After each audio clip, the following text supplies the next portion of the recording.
Right. So we're live. Let me just quickly post the link because God knows that doesn't happen all at once. And then we'll talk about what we're doing here. Okay. And there it is. And we are one more second. We are ready to go. Okay. So, welcome to the new series. We are going to start a new series. I'm not sure what we're going to call it. Let's call it Making Twitter Conversations Fucking Worth Something Again. And the idea is that often people are having conversations on Twitter or on X, and they're about important topics, but the format, for various reasons, doesn't seem to be a very good format because there's a lot of feedback loops and A/B testing and algorithmic letting you know, oh, lots of upvotes, lots of downvotes, lots of whatever. That just stop people from even trying to understand one another, it seems. So Chris has come today to be the first in this series. Thank you very much for being a part of this. Thank And you. I'll introduce what we were talking about. And what we're going to do is say, okay, the Twitter conversation we're having wasn't really going very far. Let's have a human conversation and see where that goes instead. So far, so good. Yeah, I'm going to jump in, and I'm going to say that the conversation we had was a very strange kind of schizophrenic conversation because half of it was really interesting and good, and the other half was not great. And I'm looking forward to finding out which half is the real Zara. We didn't get a Certainly. proper Well, introduction. your half was probably the good contribution, No, but no, no, what no, we'll do, no. I understand. You said no. You made a lot. You made a lot of sense, but then a lot of other things that didn't seem to match with some of the good stuff. But I didn't get a proper introduction. Chris is my name, and Zara is your name. That's an unusual name, That's right. And like a Johnny Cash "Boy Called Sue" type of situation, exactly. or Yep. is it really? Still So trying to that's your real track name. down my father and punch him in the dusty streets Okay, for well that look, one. it's a new one for me. I haven't come across that one before, but it's a nice name. So That's yeah, kind of you. now we know each So other. the name is a moniker on Twitter. I We have a philosophy curriculum that we teach, and we're teaching Mhm. 6 days a week. We're doing classes, and the name is Zarathustra. Zara Spake Ah, is the okay. So username. it's the That's where that oldest, comes from. the world's oldest monotheistic religion, except possibly Judaism. Exactly. And yeah, you know. Okay, great. So the topic we were discussing was climate change, and we're not going to try to read the conversation for one reason. One of the things that's annoying about X is that you can't really follow the thread. There's so many No, different why can't they responses. fix that? That's so stupid. Yeah, Just you would think chronological that would be order, fixable, right? Just a conversations button that pulls it all together in a tree or something so you can see where things or go. even just chronological order. How Yeah, about that? yeah, that would be simple enough.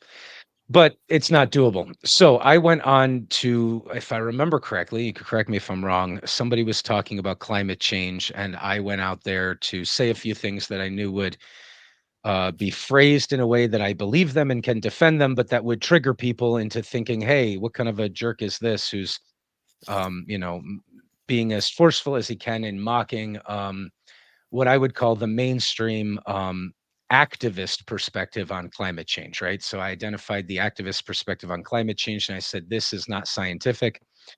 And that was generally the approach that I was taking. And Chris and I tried to talk about it for a while. And it wasn't going as well as we both wanted it to go. So we're going to do this instead.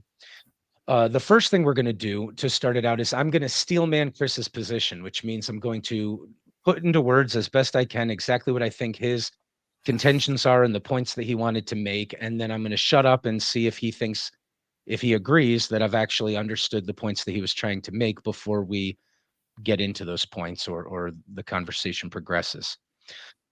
So let's do that. Okay, Um, good. Chris believes in science. He thinks that the scientists understand that the Earth is warming because there's a connection between temperature and CO2. That CO2 in the atmosphere is increasing, and that therefore it's not unlikely that within 80 to 100 years, the Earth is going to warm up more. That's certainly likely. And it's possible that it'll warm up at least 6 degrees or 4 degrees, which would complete a 6 degree rise in the 100-year time span. And that Celsius. Let's just throw that out there because I know in the US that people still speak in this primeval Fahrenheit language. So 6 degrees Celsius, which is about, is it 9 degrees Fahrenheit, something like that? Right. Okay. Yeah. Good point. So we're talking across the pond here. So centigrade. None of us are using Kelvin where we wouldn't have to use the word degrees, but yeah. So So, about 9 or 10 degrees Fahrenheit, 6 degrees centigrade, or Celsius, and that basically this is understood scientific truth, that it's established, the scientists understand it, and no scientists disagree with any of that. And that the only people who are disagreeing with it are, I think the phrase you used were MAGA idiots who are out yeah, there okay, let trying me, to yeah, what? I want to withdraw that phrase because it wasn't very helpful. Actually, the phrase was MAGA cretins. There are a lot of MAGA cretins, and I mistook you for one, which I now, having read your other posts, realize is not the case. So I withdraw that. Oh, I didn't say you called me a MAGA cretin, but you had identified that there, so that might not be fair because we're trying to leave that Yeah, conversation but anyway, behind, and yet I cherry picked something that you said in it. Essentially, to be more fair, there are a group of people who are in a crusade against this scientific understanding, which could, of course, be potentially very dangerous as they try to convince the world that these things are not true, even though they are established science. Is that fair enough? yep. So far, so good. Okay, good. Um, were there other points that was the main one that stuck out to me. I didn't go back and try to reread this. Yeah, yeah. No, that's fine. Okay, so let me Okay. just, or do you want to say a few more things, or shall I try No, and? that's fine. Okay, good. The first thing that you said. Okay, so I don't want to. I mean, I don't want to be too adversarial, although it has to be a little bit Feel free. of an adversarial Bring it on. dimension to this, because we must disagree on some level, and I think I know possibly where we disagree, but we'll find out over the course of the next while whether I'm right about that. But it's not easy to understand your position. But what is definitely the case is that somebody who skim reads the sorts of things that you say will think that Right. you will You think made that you are a sort of a, like a, I'm gonna quote Lauren Boebert, who said something a week or so ago, which in many ways is very strange and very ironic, because she's at the opposite end of the spectrum from you, and yet she's saying essentially the same thing. So she is someone who doesn't understand. She's a moron. I mean, it's late at night now. I'm not going to mince my words. She's a total cretin, and she has no comprehension of anything. And she should really, I don't. Anyway, I won't go down too far down the road, but she is totally uninformed and not very intelligent, and she thinks that weather and climate are essentially the same thing. You're in the completely the opposite perspective. You have a geological background, as I understand it. So you sent me, for example, a graph of the last 4,000 million years, and the very end of your graph was 3 million years ago when the Earth started to warm up. So you're talking the last 3 million years is the smallest time scale you operate on. The largest time scale that her brain can comprehend is the last 24 hours. So she said, these global warming alarmists, they're so crazy. Don't they realize it's snowing outside? That's the level of stupidity that we're dealing with now. You're clearly now. not. Yeah. So that's Okay, so you're at a completely good. different situation. But essentially, it even though you're complete opposites, the sort of the one line soundbite takeaway is the same. It's climate alarmism. We don't need to worry. And this is where I'm not sure, because I didn't get to pin you down on this, but the impression I get is, let's not worry about the climate. Let's worry about other stuff, because the climate will take care of itself. And that is where I fundamentally disagree with you and with Lauren Boebert. Yes, we can't do a huge amount. The climate is running outside of our control, and there may be not, but we should definitely be concerned about it. We should definitely be thinking about the ways that we can possibly change it. She doesn't think that, and I'm not sure that you think that either. But you tell me what you think. Yeah, no, I should have. You're right. You did make that point.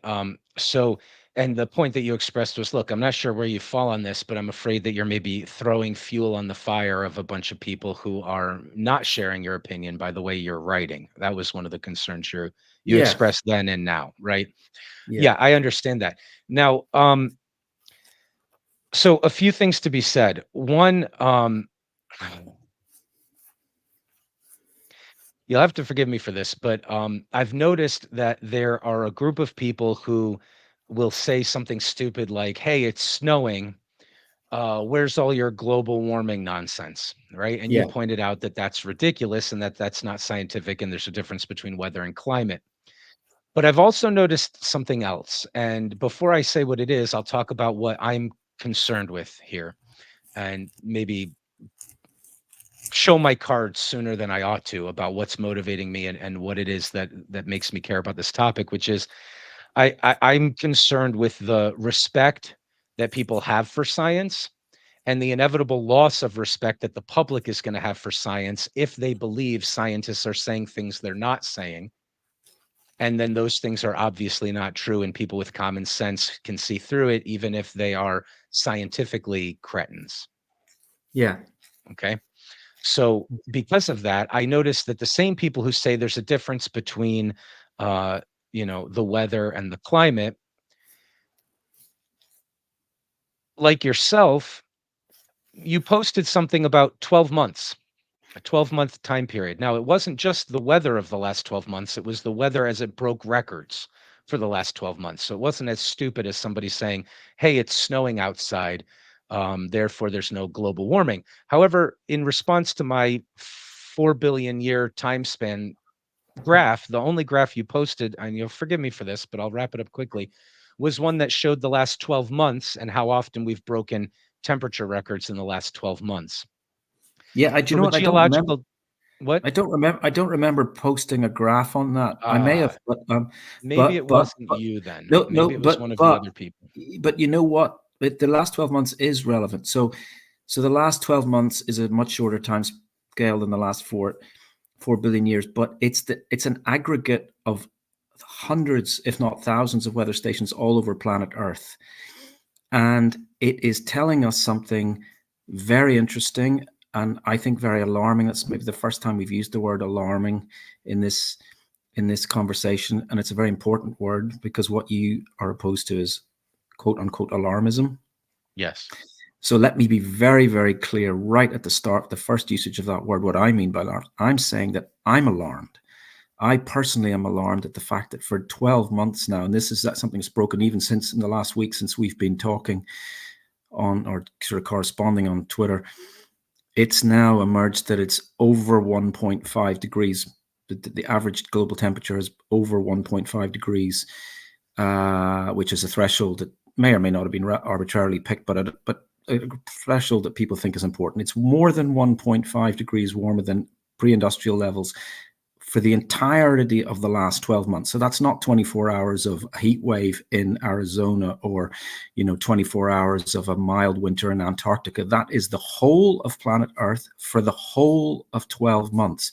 That is staggering. That's never happened before in the recorded history of our planet. And that is a huge jump. And only about 6 months ago, we were talking about, sorry, by the way, there's a little bit of a delay. Anybody who might be tuning into this might realize we're in different continents, so we've got a big delay. Sure. So if I don't mean to talk over you, but No, you're fine.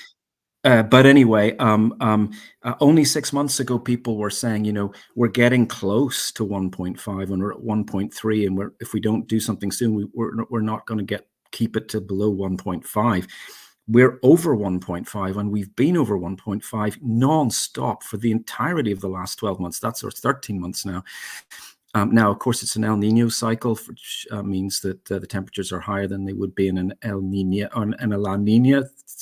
But even still, whatever way there's the chart. Whatever way you look at it, whatever way you try to mitigate it, that is, I find that alarming, and it's certainly You find that, unprecedented. so you do admit that you find that alarming, and one can understand why if what one understands is that the Earth has never been this warm, and this is staggering, and we've never recorded anything like this before, and it's really shocking.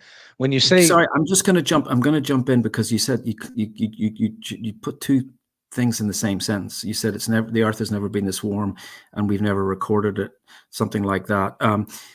The Earth has been this warm, and it's been warmer, but it has not been this warm in the history of human civilization, which I'm defining as Right. humans since we crawled down from the trees and left the caves. So since we've been Sure. farming, since we've been living in settled communities, which is what I think most people understand by civilization, it has never been anywhere near this warm. And since we started recording temperatures, which is about 200 years ago, it hasn't even been in the ballpark of this warm. It's been like, nearly 2 degrees Celsius colder than it is now in the 1800s, or the 1700s. Certainly more than 1.5. It is a shocking thing. Now, every time I use the word shocking, every time I use the word alarming, they are my reactions. So sorry, that's another thing I wanted to correct you on. You say I Right. admit that it's alarming. I admit that I'm alarmed, and I've never denied that I'm alarmed. I am very much alarmed by what's happening and Yes. what looks like it's going to happen. But when people talk about climate alarmism, and there was an article in some stupid flipping right-wing nonsense article, I could dig it up if I had a little bit of time, talking about how 2 Nobel laureates had said climate alarmism is nonsense. Well, if they're Nobel laureates, I mean, what are they talking about climate alarmism? There is no climate alarmism science to attack. So this is one of the No, maneuvers that kept yeah, happening in our conversation that I think was stopping it from getting yes, anywhere. go ahead. You So respond. I was attacking climate alarmism. So one of the things I said when I summed up your position, I said that science understands the connection between CO2 and temperature, la di da. I want to now say I've always said that I affirm all of that. Right. In the conversation, it was Mm. very clear that I don't deny anything that the scientists are claiming about any of that. I know some stuff about it that the general population sometimes doesn't know, and I don't deny anything that is a scientific consensus from paleoclimatologists or climatologists or anything like that. So, however, I was not talking about the science. I was talking about the fact that the science isn't in support of the alarmism position, and I defined it as the position of activists, politicians, and quote unquote journalists who are very, very, very alarmed about all of this and saying, "Hey, the science has shown us that we're headed for an apocalypse, and we need to turn around very, very quickly." And that's what I was attacking. And one of the things that kept happening, and we're not going to go back to the conversation forever, but one of the things that kept stopping it from moving forward was whether or not we were talking about the science. You would defend the science, and then I would say, I totally agree. Now, what about this other topic? And then I would say, what about the alarmists? And you say, well, alarm, that's not a word scientists use. I say, yeah, I'm not talking about the scientists. I don't disagree with them. Right? You're right. You and I both agree. The scientists aren't saying that something in their microscope told them we should all be worried about the end of the world. That didn't happen. But there are people who say the science is what I rely upon and it's what I care about, and it's telling me that the end of the world is nigh and we need to repent very rapidly and all of the Okay. rest. So, yeah, let's do a jump right there. Repent. Okay, so this is something I'm going to spice it up a little bit because you're being very civil, and I'm going to try to be very civil, but I'm going to be a little bit confrontational here. That is a word that you've plucked from your imagination. You never hear even Greta Thunberg or any of the people who are sort of No, I'm ridiculed for being alarmed. I'm You, holding up you, a mirror to a group of cultists and I'm trying to show them their own image. I'm not okay, imagining that they're saying the word. I'm saying it to them because it applies. I know, but Um, that's so we started out trying to hoping that we would steel man each other's positions, and that is a classic straw man. It's not just something that scientists aren't saying. Clearly, no scientist has said repent. You know that and you accept it, but you're now saying that alarmists and activists are saying it. No, they're not. No yeah, yes, alarmists. yes, they are. They're not using the Okay, word. well, but that's I'm that's the, detecting. yeah. Sorry, So we have so a delay. Let me finish the point if you don't mind. That is entirely in your imagination. It's a pure straw man. No climate alarmist or activist, even the Just Stop Oil people. By the way, I loathe Just Stop Oil. I think they're doing incredible damage to the environmental cause by being do the idiots. Just Stop Oil people think that we need to immediately stop what we're doing or the world will come to an end? Yes, but hang on. The That's word not what you repent said. means Yeah. stop what you're doing and turn No, around. no, no, it doesn't. Repent is a religious term. Repent means you Yes, it's think a that you're a religious. I'm sinful talking about person. religious No. cultists. I'm trying to show them that they're not scientists. They're religious I know, cultists but who believe they're not. one They're version of a story. I'll just make the point instead of okay. just You go ahead. making a Yeah, part of it, make the and point. then you can tell me Okay. that this doesn't apply to the way they're talking. Even the way you were talking earlier, and that's not an attack. Here's the general climate alarm narrative as it's spoken by people who are not scientists. Humans Go are ahead. innately bad. They're causing damage to Mother Earth. The things they're doing are not being unnoticed by the heavens where the smoke is rising. And because of that, an apocalypse is coming. The end of days Okay. is coming because we won't stop and repent and listen to the prophets who are telling us that this is happening. And what we need to do now is suffer a little bit, like ride my bicycle to university. See, I'm carrying a burden because I care so much, and that's what proves that I'm sacrificing properly to this divine system. That is my description of what they're saying, not because they're using those words, but because I recognize that I'm a member of a poorly evolved mammalian primate species, almost every member of which believes a version of that story. And if Okay. you're saying my science tells me that a version of that story is true, what you need to do to be a scientist is say, wait a minute, I'm the type of creature inclined to believe a story like that for no good reason. So I need even extra evidence to convince me it's true because likely I'm just fooling myself. Right. Okay. So there's so much there, and it's interesting and useful. And I wish I had a sort of like a so I could transcribe it into text, so I could reread what you just said and pick out the many bits that are, frankly, total nonsense. What's Um, um, nonsense about it?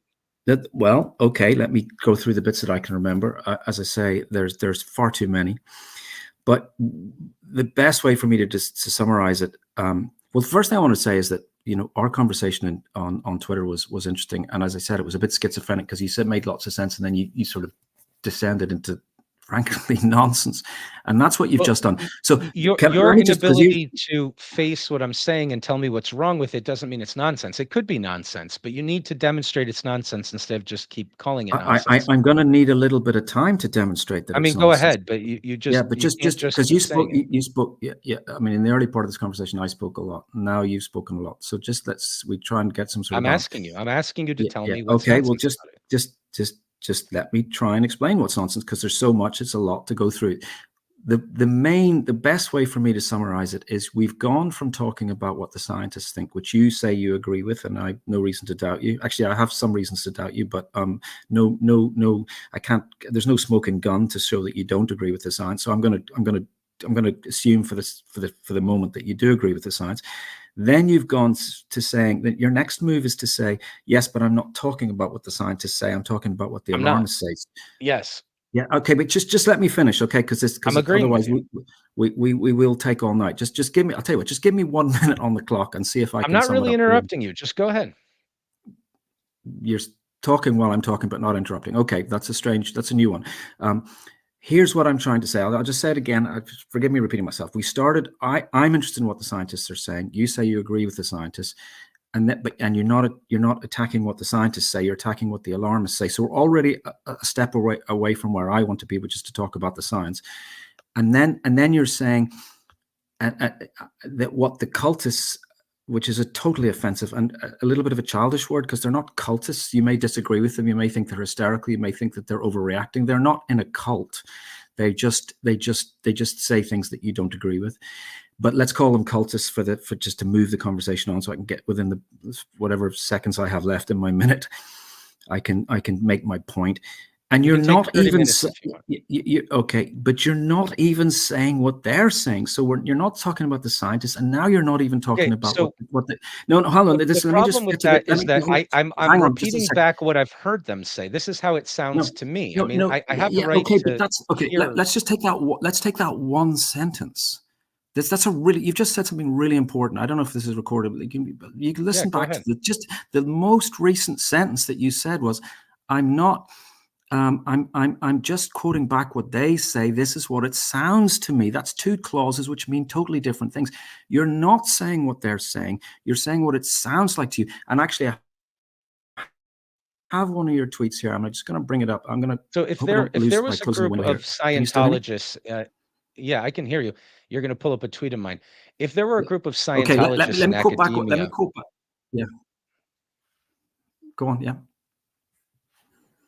if there were a group of Oh. eccentrics like there often are in academia, let's say a group of Scientology eccentrics who've decided to infiltrate academia, and not really listen to peer review and make it hard for people to criticize them who were going on and on about something that they were saying was foundationally scientific. And then I were to come and say to them, that sounds like a cultish view to me.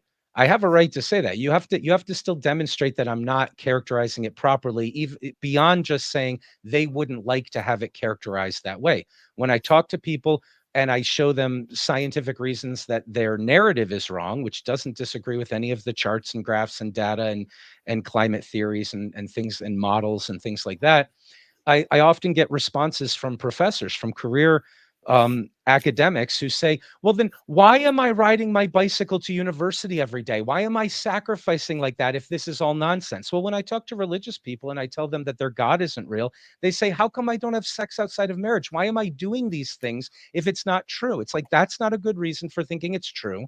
But you need in a religious framework, you need something slightly uncomfortable, because what you really want is to believe that you found the ultimate narrative truth, and that's what helps justify it to you. So I'm hearing that and saying, this sounds like religious talk to me, and you're going to have to demonstrate that it's not religious talk, more than just saying it's offensive to people who want to think of themselves as scientific. It sounds religious to me, and I can point out why it sounds that way.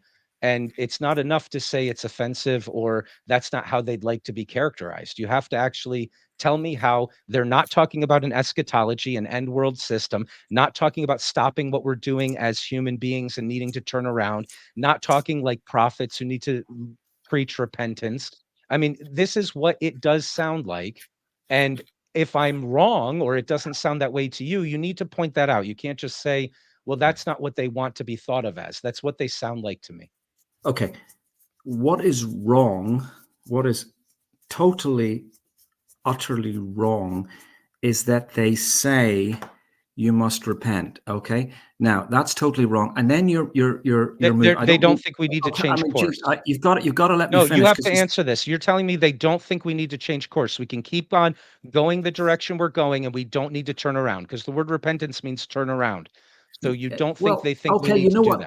that. I actually have an English literature degree, and I don't know the etymology of repent, but it's not used in 2024 or in any of the last 200 years to mean literally change course. So if you are driving What from, do you think it means in 2024? just try to let me finish. I'm It asking you, what doesn't, do you think it means in it 2024? well, let me start with what it doesn't mean. What you're saying is it means to turn around. If you're driving up the wrong way street, people don't say you need to repent, or if you're going the wrong way to the ball game, they don't say you need to repent. They need to say you should have taken a left back there. Now you need to do a U-turn. That's not the usage of repent. Okay, so change course. So religious people, when they use the word repent, what does it mean in their mouths? Okay, well, I'm not religious, and I wanted to ask you this question. I'm not trying to avoid the question. I'll come back to it in 30 seconds, How but do you you're know an I'm atheist. misusing the word if it doesn't mean the same thing? How do religious people use the word repent? The whole point is that it's a religious term, and if you're not religious, like I'm not, and I think you're not, I'm getting that. We You don't don't know each think you're other. religious. You believe exactly the same kind of story that all religious people believe. Okay, this is something that kind of makes my blood boil. I'll try to stay calm. I No, imagine it does, yeah, but if you it, talk to a religious person about how they're in a bubble, they get upset at you. it It's not evidence that it's not true. It's just okay, evidence but that that's not believing something passionately is not the same as being religious. That's childish nonsense. I believe passionately, I didn't for say because you example. believe Well, passionately. I okay, said it's an end time you, story. you're interrupting nearly every sentence. There is a delay I'm on the gonna line. have to, because I didn't say it was passionate that made you religious. I said it's because you believe in an end time, end of the world based on human behavior and sinful, innately wrongness, which is sinfulness. It's the same metaphor. And the need to turn around and stop what we're doing and listen to the ones who are telling us that this is the case. Those are Okay, the parts, not the passion. okay. It's the elements of the narrative. Well, one of the things that people often say that I think that you're saying, although you're probably not going to admit that you're saying, is that if you believe something passionate, you're religious. But let me move on, because we could spend all night on this. No, but you Religion you really. told me I was wrong. I want to know You how are I'm wrong. interrupting every flipping sentence. Would you just stop? You know what? Because Just stop. my friend, you told me I was wrong, and now you want to move on to something else. I want to learn how I'm wrong. You said I I'm was gonna. wrong in the I way I can't. used I the word can't. I repent. can't. I can't demonstrate to you that you're wrong if you keep interrupting me. You are wrong in saying that there's a religious element to anything that I'm saying, because religion involves believing in some supernatural deity that is controlling or that should be obeyed, that's a supernatural creature that I don't believe in. The fact that I think, and you talk about end times is a religious word. I think it is possible, and I'm not saying that this is what the science says. I think I could come on, if we can get the conversation back on track, to why it is possible that we could destroy human civilization. But let's just park that just for a couple of minutes. Whether we do or do not destroy civilization does not mean that I believe in a supernatural deity. Just stop oil people who throw cans of tomato soup on paintings and make fools of themselves and set the environmental cause back by decades are not calling for repentance in the religious sense. Because, and that, by the way, which is the only sense that I've ever heard the word religion until this day. I've never heard anybody talk about repentance in any sense other than the religious sense. They're not doing that because they think there's a supernatural deity or any other force outside of what, the material world that's telling them to do it. They're saying it because they want human civilization to survive. Human civilization is something that is not dependent on a deity for its existence. And so they're not calling for repentance. You said in one of your texts, and you weren't talking about Just Stop Oil, you were talking about me. We can trace this. I don't want to go back over our conversation, but you said this Go ahead. when you said, let me just quote. Let me if you want.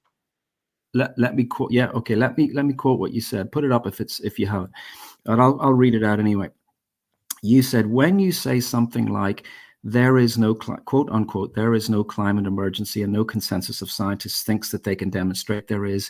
It sounds to me, it sounds to them anyway. I think what you're saying is, it sounds to you like the reason why. Oh, sorry, no. I hear what you think. I hear you saying is the reason why you think you are a good person is wrong. I don't think in terms of repentance. I don't think in terms of good and bad. I think in terms of what is the best strategy to make sure that the planet can support human civilization for the next 1,000 years.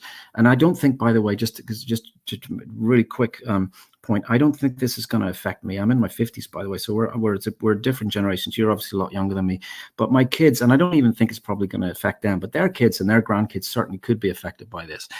But that's nothing to do with being a good or a bad person. You seem like a good person, as far as I can tell from chatting to you for the last while. The night is young. We've just met. Yeah, so far. So no, but I got a good impression in terms of the morality thing. I think you believe in what you're saying. I don't think you're a dishonest person. I don't think you're Lauren Boebert, but I think you're totally wrong. But it's not. I don't mean to think that I'm a good person or you're a bad person. You've got that. These are all things that are from your imagination. So I've heard you say that you want to preserve life on Earth. Do you notice that there are some subsection of climate alarmists who don't really care to preserve human life on Earth, that they think we are a plague on the planet? Would you like to denounce them as cultists? No, I wouldn't, because you're saying something that's very interesting and that is half true, and half truths are a dangerous thing. You're absolutely right in saying that it's not a subsection. It's pretty much everybody who's concerned about the environment thinks that humans are. I want to be very careful in case you misquote me or misunderstand me. Let's say misunderstand me, because I don't think you're trying to twist my words, but I think you have a totally distorted view of what I'm saying and what you call climate alarmists, what they're saying. It's not that they think humans are bad or evil. There's a guy called Konstantin Kisin. Wait. You were making a point and I got you off track. You were saying that it's not just a subsection, but the climate alarmists think what about humans? I'm trying to come to it. I'm sorry if I'm a bit long-winded, but it's something I need to be very careful about. So I'll try and phrase it as quickly as I can. Not just climate alarmists. Anybody who's concerned with the environment thinks there are too many people on the planet. That's point number one. There's totally unprecedented number of people on the planet. The growth of the human population is vast. Only today there was a report talking about migratory species, not just birds. So you don't want to denounce them. You say you feel that way too. What you're asking me to denounce doesn't exist. You're asking me to. I said there are people in the climate alarmist community who don't want to preserve life for humanity. They think humans are innately bad. They think that they're like a plague on the planet. And I said, do you want to cut yourself off from them and say, no, I'm caring about climate change because I want human flourishing and the planet to be able to support as many people as possible. And then you said, no, actually, it's not just a subsection. Our whole community regards humans as around too much already. There's something innately problematic about humanity. No. You keep doing it. You've got a Blackthorn philosophy, and yet you keep making sentences which have two contradictory clauses. You start by saying there's too much already. I don't know what you mean by that. What I understand by that is there are too many people on the planet already. Was your words? Am I twisting them? No. And then you change it to too much already. Too much could imply you're just too much. Well, I just don't like you or something. There are too many humans. But then in the same sentence there are too many humans.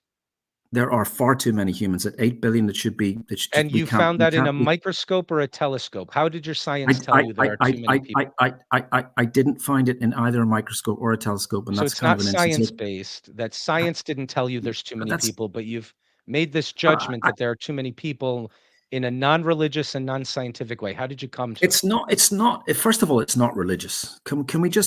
Well, you don't want to think it is, but Mother Gaia is the highest principle of some religions, and I think that's the one you're worshiping. You don't want to see it, but I'm holding up a mirror. Okay, look, this conversation is not innately sinful. That's the idea that you're expressing to me.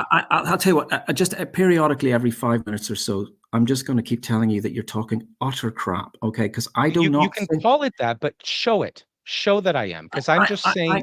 I've already shown it, and I'll show it again, and I'll show it.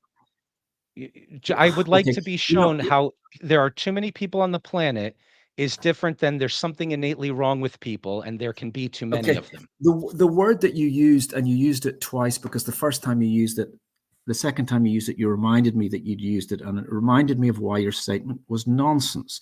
You said they're a plague. It is different from saying it. Okay, let me phrase it my way, and you hopefully will see. I think it's hard to gauge, but I think you probably do see, and you're just pretending that you don't see. But I'm going to say it as clearly as I can. Humans evolved 250,000 years ago or whatever. For a long time, they were hunter-gatherers, and then about 10,000, 20,000, 30,000 years ago, they started living in settled communities. And because they are incredibly intelligent and resourceful and brave and stubborn and all sorts of other incredible things that no other species that has ever existed on this planet have, these attributes, these qualities. They're compassionate. They live in these communities that care for each other. And because of those reasons, they're empathetic. They are wonderful. And because of there's too many of them. Let me just finish the fucking sentence, for Christ's sake. Get to the point. Just help me out here.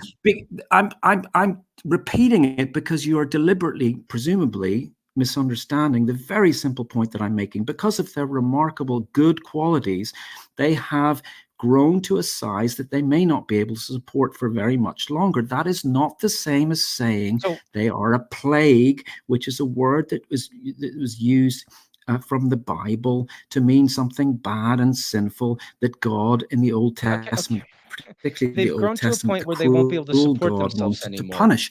There's nothing. It's nothing whatsoever. Sorry. You said I missed that. I'm so sorry about this. So you said they've grown to a point where they might not be able to continue supporting themselves.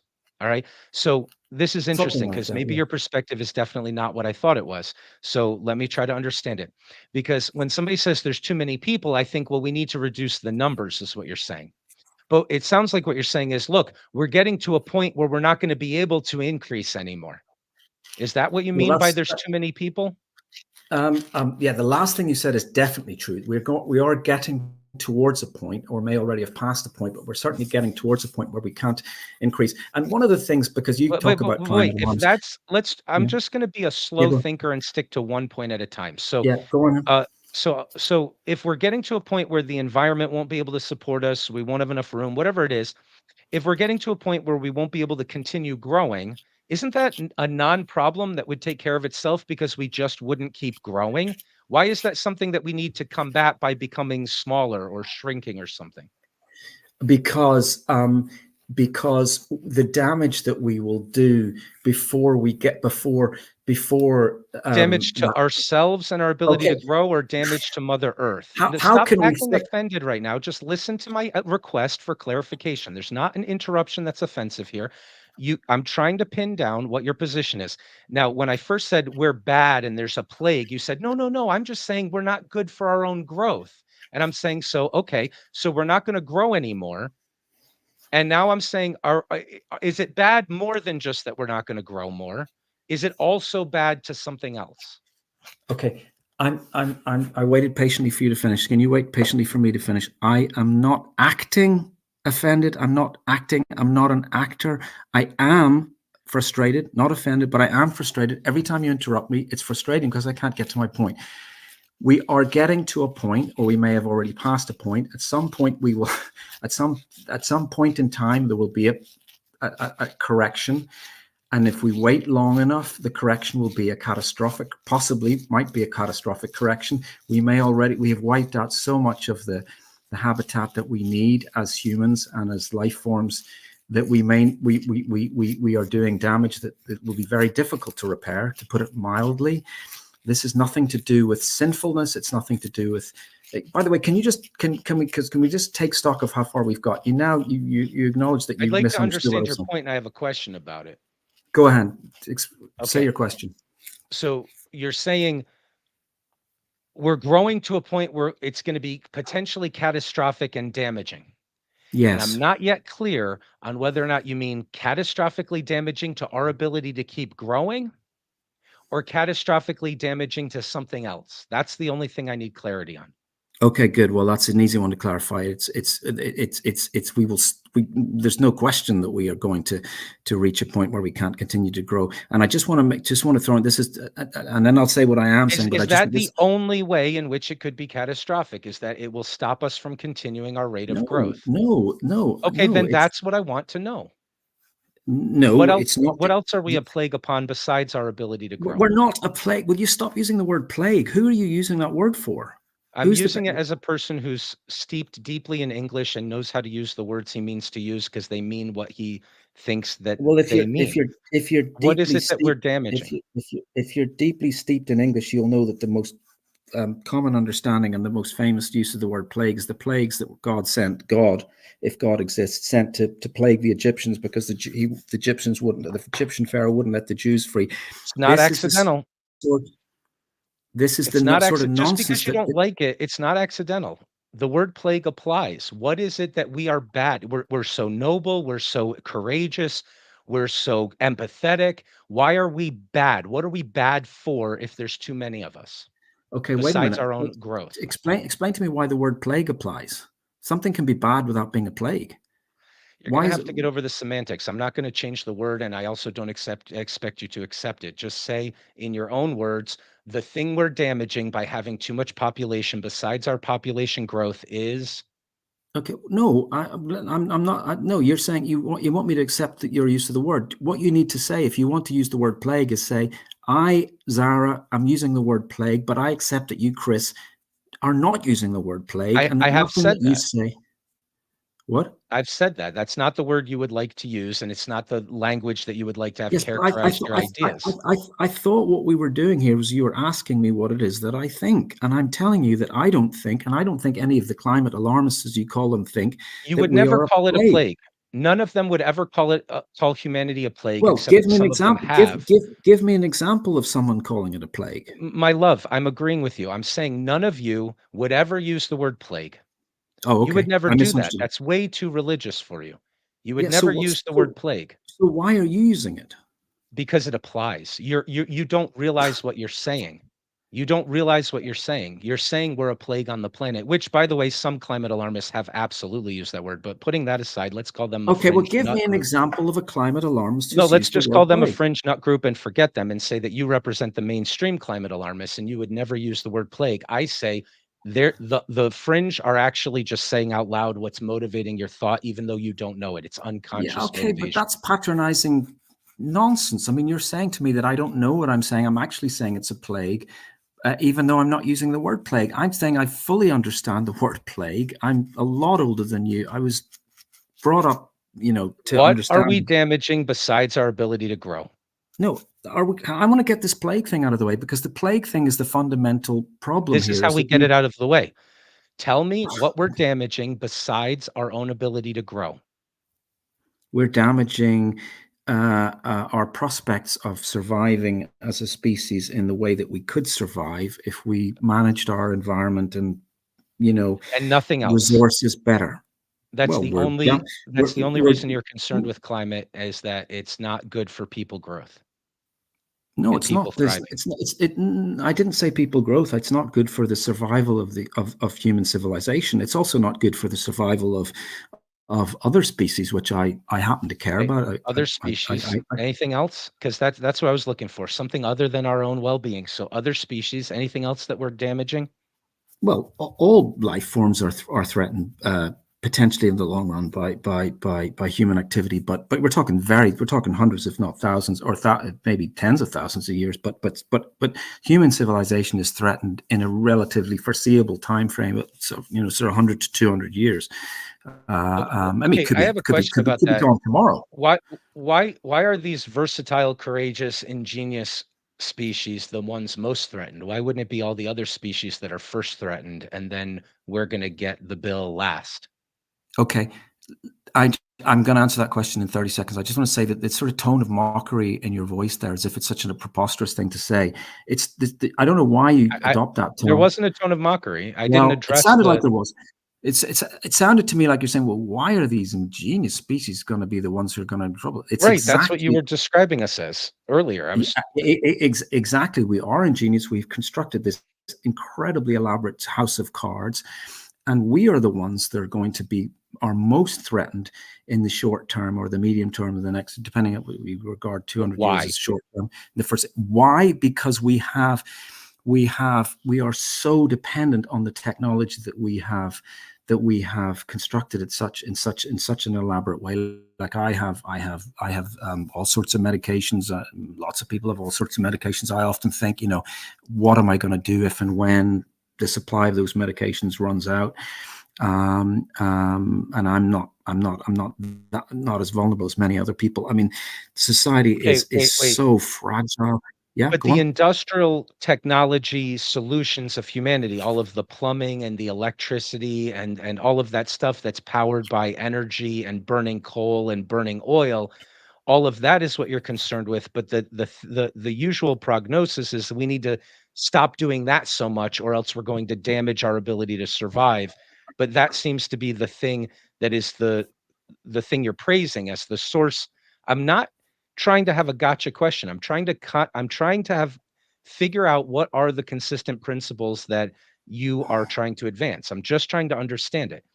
So it seems to me like I don't understand that. I don't understand how it's this big technological medicine and we've got pharmacology and we've got 100,000 people being added every day to the power grid.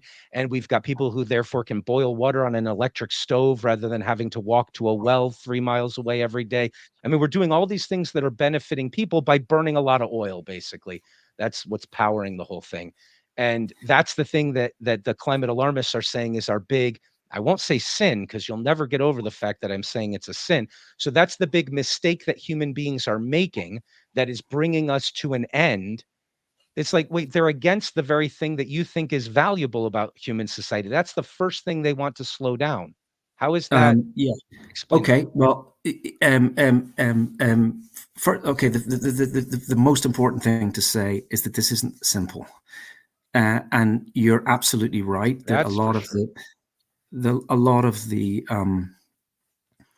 the elaborate civilization that we have constructed is powered by fossil fuels, and weaning us off fossil fuels is going to be an incredibly difficult thing. And if it were to stop overnight, if we were somehow some sort of godlike figure could wave a magic wand and say you must not burn even 1 milligram of any fossil fuel, then millions of people would be dead by the end of the month because And that we would be are. bad, right?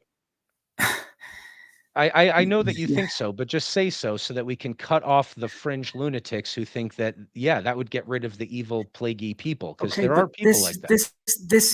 this is why, and it's becoming really clear in this conversation where it is that you're really. I mean, and deluded is a loaded term, but I can't think of a better term. It's totally. Nobody thinks we should just stop oil, and I hate just stop oil for the reasons I outlined. Oh, wait. But Nobody thinks it, but there's a movement called let Just me Stop finish the Oil. sentence. Let me finish this. Let me finish the No, sentence because you just you've. contradicted yourself in mid-sentence, and this is a philosophy podcast, so I'm going to stop you and say, you just said nobody says we should just stop oil, and like the Just Stop Oil movement that's happening, so you just contradicted yourself immediately, so we're gonna No, I actually didn't. stop your sentence. I didn't. Let's see if you're man enough to retract that when you hear the end of the sentence. Okay. Okay, go ahead. Let's see if you're man enough. I certainly Let's can hear if you're. retract I'm these. going to Go ahead. finish the sentence and let's see. Let's see if you can do two things. One, to retract what you've said, which is wrong, and two, to see if you can kind of grow up a little bit and see that interrupting is not a very helpful or intelligent thing to do. Here's the sentence in its entirety. Nobody thinks that we should just stop oil, comma, not even the Just Stop Oil people, comma, immediately. Nobody Okay. thinks we should do it Okay. immediately. Okay, do you want to retract? Yes, I retract that you Good. said that the Just Stop Oil people exist after saying nobody says Just Stop Oil, because you're saying the Just Stop Oil people are not saying immediately Just Stop Oil. That's just a clever name to get attention or whatever the hell it is that made them call No, themselves that. it's not just a clever name. They do want us to just stop oil. I want us to just stop oil, but I'm talking Oh, 50 you years. do? Okay. So do you want us to But stop 10% of it in the next 50 years? okay. Because if everybody's going to die if we stop it right away, how many Okay, people need to die for us to stop it ahead of time? I just want to make sure that we understand what just happened there. Do you understand what I'm saying? Nobody that I've ever heard is saying we should just stop oil immediately. Do you want to just say, okay, I misunderstood you. I'm sorry I interrupted. I already did do that, actually. If you heard Well, me, I already did do that. yeah, well, So okay. would you like me to do it 4 I'm not sure times? it's quite what you Like, said, would but that anyway. feel better? What I Sorry? want to do now is understand why No, we need hang on. to Would stop what feel oil better? even 1%. Would what feel better? How Would many what feel times should better? I say that I assumed the ending of your sentence before you finished saying it, that annoyed you, that I gave you space to say it, and then I immediately said, and will say again, that you were not saying nobody's saying just stop oiling, and but look, there's a Just Stop Oil people, but that you were saying that the Just Stop Oil people also don't think we should just stop oil immediately. I've Okay, well, do you comprehended that fully and said it. okay, do you see that interrupting me completely torpedoed the discussion and completely Okay, so I'll torpedoed say the that point? too. When I interrupted you by assuming that I knew the ending of your sentence and making you face a contradiction that wasn't a contradiction because I didn't listen to the end of your sentence, it inhibited the conversation. Okay. A Do you, are we quicker way ready? would Now, a quicker way would just to say sorry. But whatever. I don't feel Um, like using the word sorry right now. Maybe if I did, I would. okay. So, Okay. Anyway, you got it totally I wrong. think that if we were more concerned with teaching me what you think, you wouldn't be that concerned with whether or not I'm offending you. But it's okay. Okay. Okay. Oh, Let's. let me respond to that point. Okay. It's if that was the first time you'd done it, then I would maybe let it slide. It's happened about 20 times in this conversation in the All right. how many minutes? It's I'm not happened here for again and a again. conversation lesson from you or a language lesson. I'm doing my best and I'm retracting things that are wrong. I think we should Okay, move good. on. Do you think that would be okay? Well, okay. Let me just say a couple of other things that you got wrong that I Well, want to. the Since we're question on the is, no, do you because those are want to important say things. a bunch of things or do you want me to understand them? Because if I interrupt you with a question, which is mostly what I did before that moment, you're just as annoyed that you don't Yeah. get to make the rest of the speech. So do you want to make a speech or Well, do I you want mean, me to understand what you think? I'm annoyed because I can't. let you. I can't tell you what I think. I'm also annoyed because it's bad manners, but I'm annoyed because I can't tell you what I think because you keep interrupting me. And Okay, I just listen, want to say, maybe now isn't the this time is to say it, but I don't have a mute I, button for you, but I'm going to tell you to just be muted for a second. What's going to happen is if you're talking about your views, I'm going to ask for clarification while you're talking. And when I'm yeah, talking and saying my views, you are more than welcome to interrupt and ask me for clarification. Those are the rules of the rest of this conversation. If you don't like them and you think they're rude, I didn't ask you for an etiquette lesson. That's the way we're going to have this conversation is if we it, both it, it, believe the it, other it person is trying to get to the truth and that their questions are genuine. I'm well, not I'm not sure speculating. that they are genuine. I'm not sure that Well, they are you genuine. okay, well then that might be the problem. The problem Yeah. is Okay. that okay. So how about this? How about we can both assume the other person is an evil, stupid fuck, which I don't presume, by the way. But let's just decide to be Socratic and pretend that they mean their questions and actually answer them anyway and see where that takes us. Okay. Right. That's a very valid point. Let me walk back a little bit what I said because I You didn't. don't have to. I want to move on. I'm No, very curious about your perspective. I don't I really want care to. about all this other talk. I'd rather know what you think than worry about who's being polite and who's not. I don't care about that game at all. I'll just announce It's that not I'm a the game. biggest, crudest. It's not a I'm game. the most boorish, prudish brute in conversation. I'm rude, and you are classy and charming, and that's fine. You get to win that prize if you want. I don't give a shit about it. I don't want an apology. I don't want you to retract anything. I want to know something about how much oil we need to stop burning. That's what I actually want to talk Yeah. about. Okay. Well, whether you want me to retract it or not, I am going to retract it because I don't mean Okay. to say that you don't care what I'm thinking. I just think you've worked yourself into this crazy lather where you can't let me finish a sentence because you're so determined to put words in my mouth that I'm not going to say. And at this point, I'm going to say, and if you want me to mute me or to metaphorically mute me or wave your hands at me to say, please stop talking, do so. But I want to say at this point, you said I'm not going to show up. You said I'm a propaganda firm, and then I'm a Yeah, I fake. didn't think you No. would, and I Okay, think I but said these are crazy delusions. They're crazy delusions. I'm a one guy on if the it other was a side of the crazy Atlantic. delusion, I wouldn't have shown up, and then I would have told myself that you didn't show up. I mean, that's a delusion. I showed up and I said, "Thank you for coming. I expect we're going to have a good conversation." I But don't want to rehash how bad our other conversation was and try to point fingers at whose fault it was. I'd like to try to have a good one now. And I think the yeah, rule should be let's talk about oil and climate for the rest of the conversation. I don't okay. really feel inclined to receive an I etiquette agree with lesson or anything else. if you I agree with that. If you let me say one more sentence about that, I'm not Sure, bringing you it can up to have the try and last be word on that topic. That's good. okay. I'm not bringing it up to try and be confrontational or to rehash the earlier conversation, which I didn't think was as bad as you thought it was. But yes, it had bad elements. I'm bringing it up for the following reason. I think you are prone to saying things that are a bit crazy. Okay, that was a That's crazy thing possible. to think. That's very possible, and you should Okay, good. demonstrate that yeah, I that's very possible, and you should demonstrate that by trying to push me on specific points and then watching me go nuts, Okay, because that good. would, just claiming it isn't as good as that. That would be really good if people No, saw me I'm go not just crazy claiming. over it. I'm citing things that you've already said, which are crazy. The idea Okay, that I'm paid by a let's propaganda forget the firm oil is thing. Why don't you cite one right now? Just cite one that no. I've said that's crazy. Oh, but I think that the things that you're saying at the moment at this specific point about oil are not crazy, but you have said and may in the future be about to say, but you certainly have said things that are nutty. It's nutty to Good, think I'm just paid bring by one up, propaganda. please. That's what I was asking for. Just I've just said that you thought I was paid by a propaganda firm and that I was a fake account. That's crazy. nobody knows who anybody is on Twitter, and I was trying to bait you into coming if you weren't inclined to come. Oh, It okay. turns out I Well, didn't then it it was turns out I didn't have to do that because you are an honorable person who actually meant that you wanted to do this, which is why I thanked you for being here. And okay. I told Well, people not to look at that other conversation because we're gonna have a good one. Now, we could get okay. on with having a good one and just do that. And then Okay. Well, I think that some of those tropes are coming back into this conversation, but let's move on. What do you want to know? we'll point one out if you would like to. Sorry, point what? Okay, so since you're positing that I'm having delusions, I'm going to posit that you're hallucinating that I'm doing something inappropriate because you don't like facing what I'm saying and actually answering my questions. So I'll now that answer we've all your both made questions. accusations against each other like that, the only hope Okay. is Well, for us to both can you prove it's substantiate? not true. I can substantiate can you substantiate what you've just said? I've been asking you to substantiate it, and then you want to move on right away as if I've asked Okay, another no, okay. illegitimate question. Go ahead and bring it up. What am I saying that's delusional and crazy? Okay. The floor is yours to substantiate. Quoted from the past. Now I'm going to quote, if my screen will refresh more quickly, something I tried to quote earlier on that you didn't really fully. From the old conversation. Screen isn't resolved. The idea that the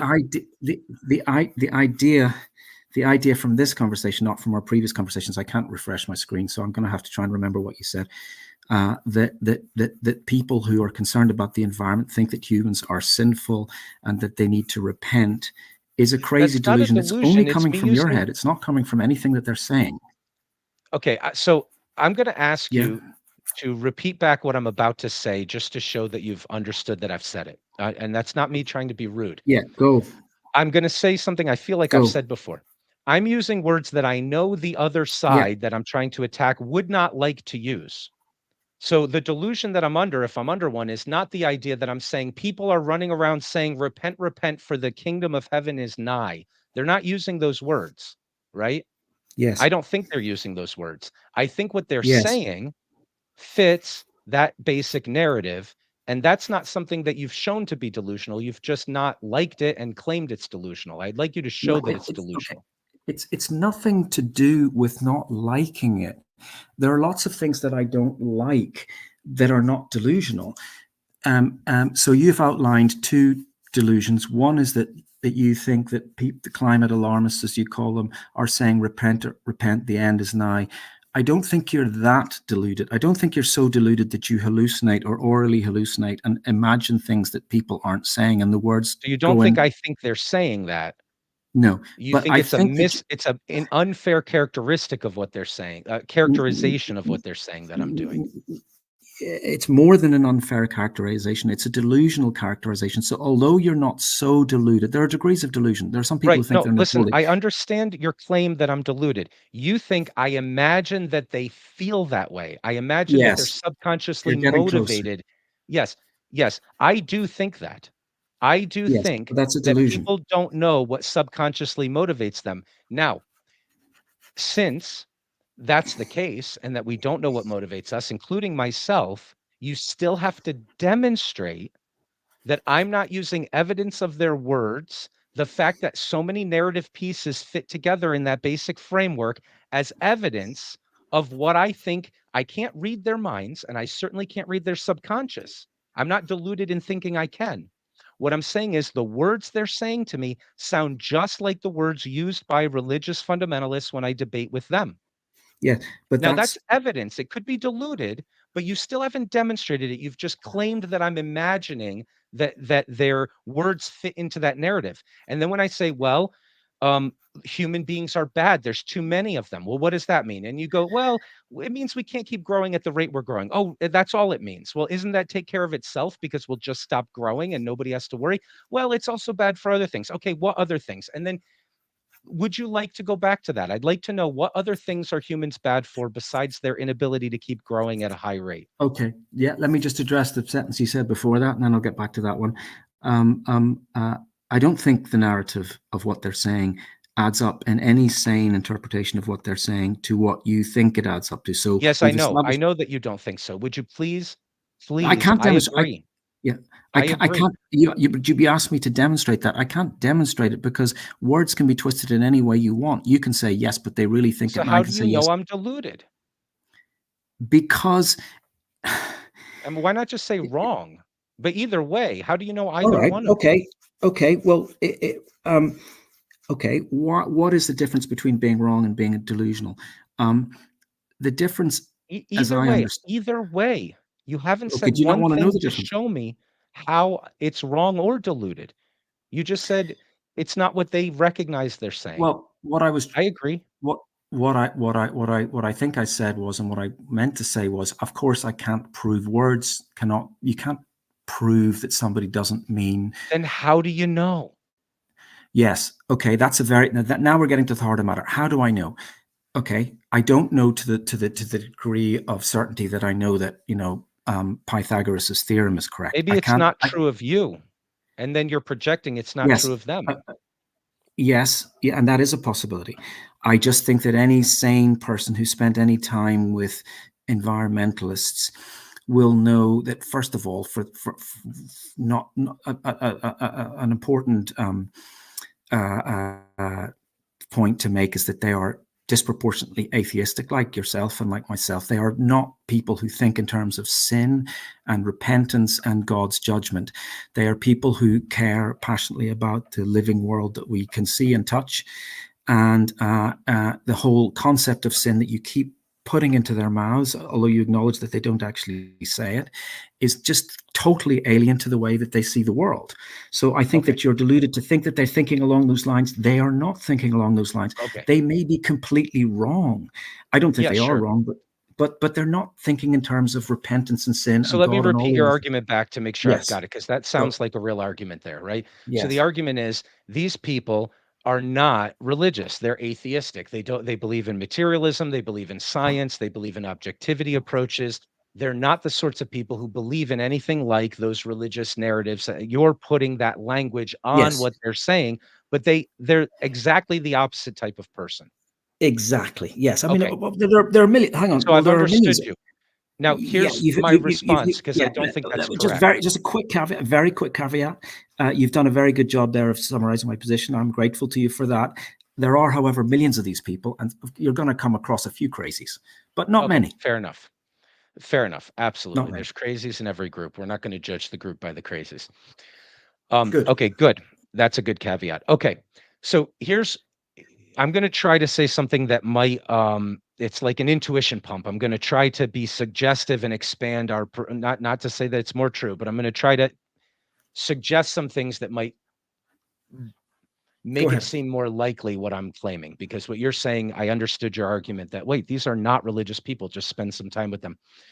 I've got my credentials for spending time with them. I've traveled a lot with hippies through the woods, singing Hare Krishna songs, and spent many years of my life hanging out with some of the crazies and some of the not so crazies who are concerned with these thoughts. But so fundamentalist Christians, let's talk about them for a moment. There's something about them that lots of people don't understand that's true about them. Fundamentalist Christians, so I'm talking about the creationist types, the ones who say the earth is 6,000 years old. These are not people who devalue or disregard objectivist science. Bear with me here. Rather, they say that perspective is the ultimate truth and the ultimate way in which something could be true. And if you read my Bible, you'll find it's a science textbook, and everything it ever claims in that way is completely true. Now, that's ridiculous, of course, right? Of course. Totally ridiculous. In that sense, they don't think that they're talking in spiritual terms. They think they're talking in scientific terms. It's possible to be an advocate of science, to say, I value the scientific truth as the ultimate truth, and work for answers in Genesis. Or no, I don't accept that. No, I don't accept that at all. Why don't you accept that?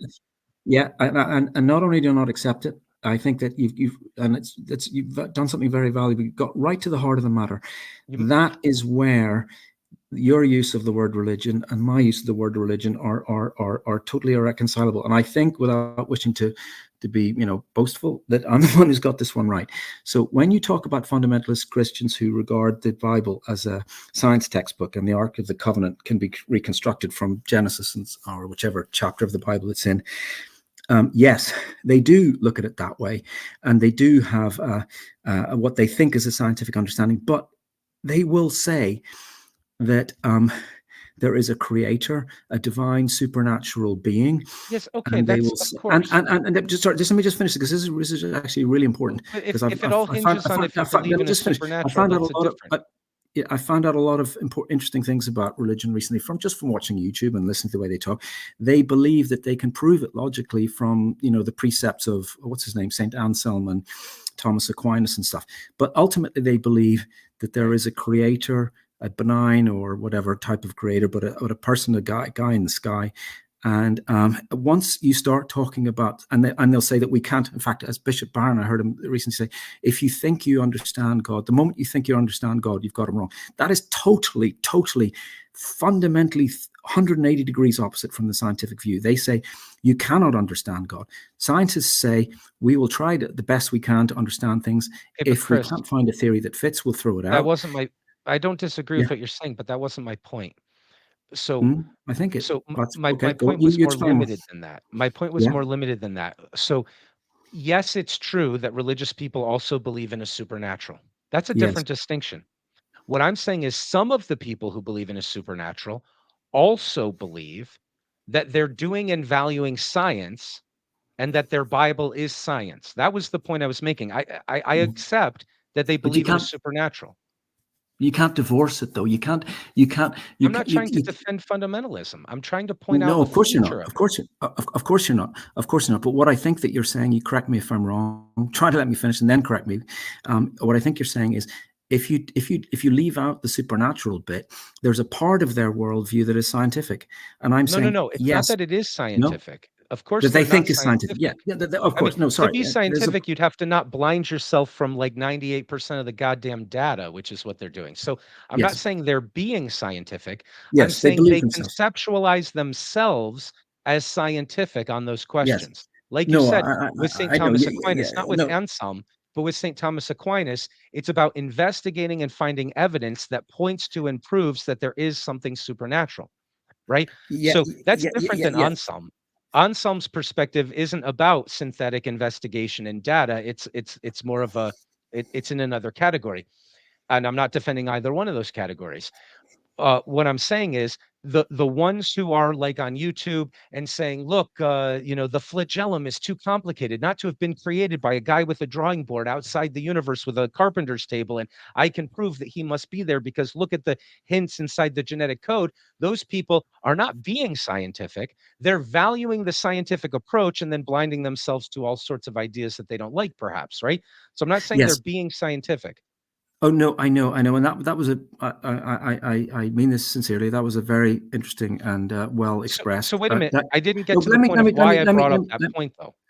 I'm going to explain why I brought up that point, but I just wanted to No, say no, that you expressed very well something very important and relevant, but you're picking me up on something that when I spoke carelessly, I said they're being scientific within their sphere.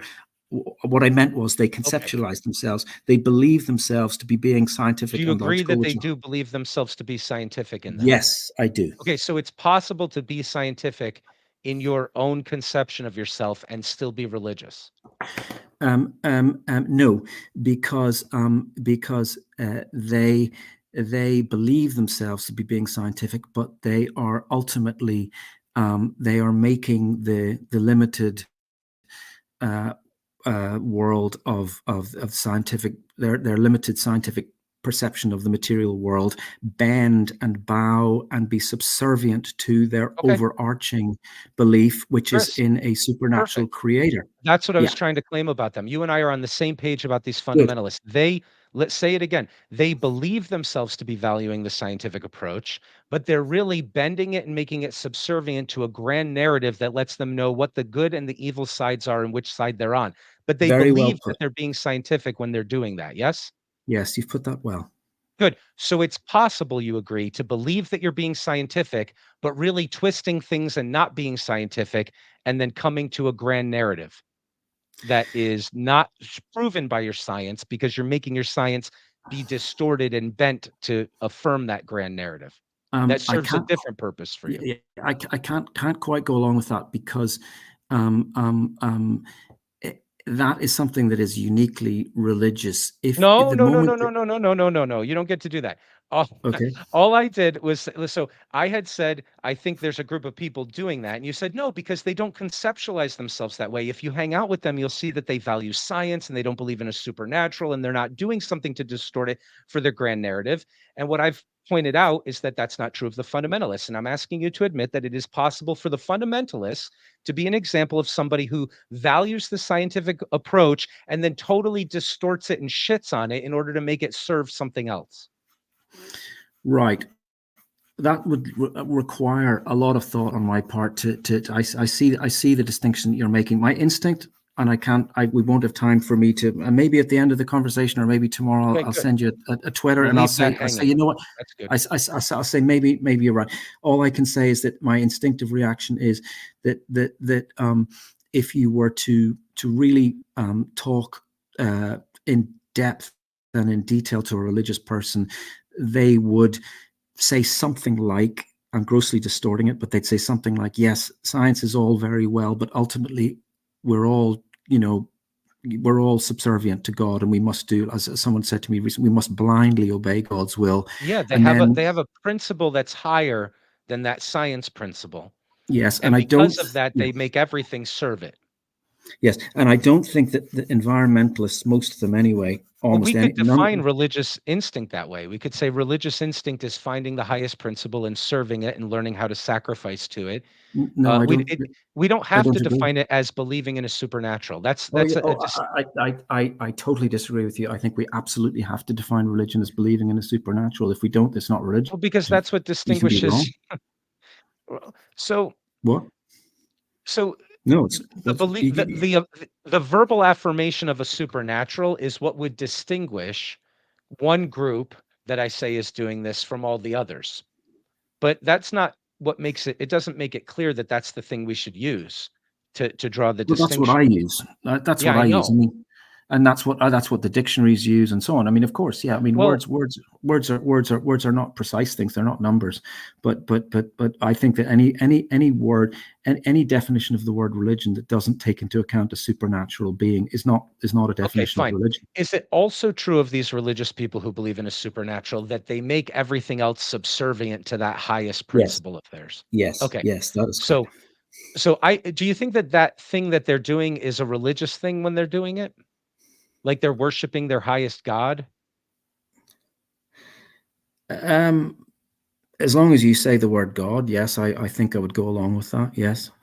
Okay, but okay, so when they're making everything subservient to what they conceptualize as the highest principle, Yeah, I that's a knew you were religious going to do. thing for I them knew to you do. were going to do that. That's why I said God. I knew you were going to do that. No, Right, because highest you want to principle. be stuck on the it has to be supernatural, but that's only It because does. it's the distinction between your cult and the other cults, Okay, but you see, right? this is where you just go This is what totally all religious crazy. people do. They find the one thing that's unique about theirs and they say, this is why all the other ones don't count because we believe in grace, not works, or because we Yeah, believe in a connection with nature and that, whatever it is, they always have one thing that they say, all of your criticisms of this way of thinking apply to all the other groups, but not my group because of one thing. And I'm saying, okay, you're right. The distinction between affirming a supernatural and not affirming a supernatural there certainly are religious people that don't affirm a supernatural. They think God is a part of the cosmos or maybe the cosmos as a whole.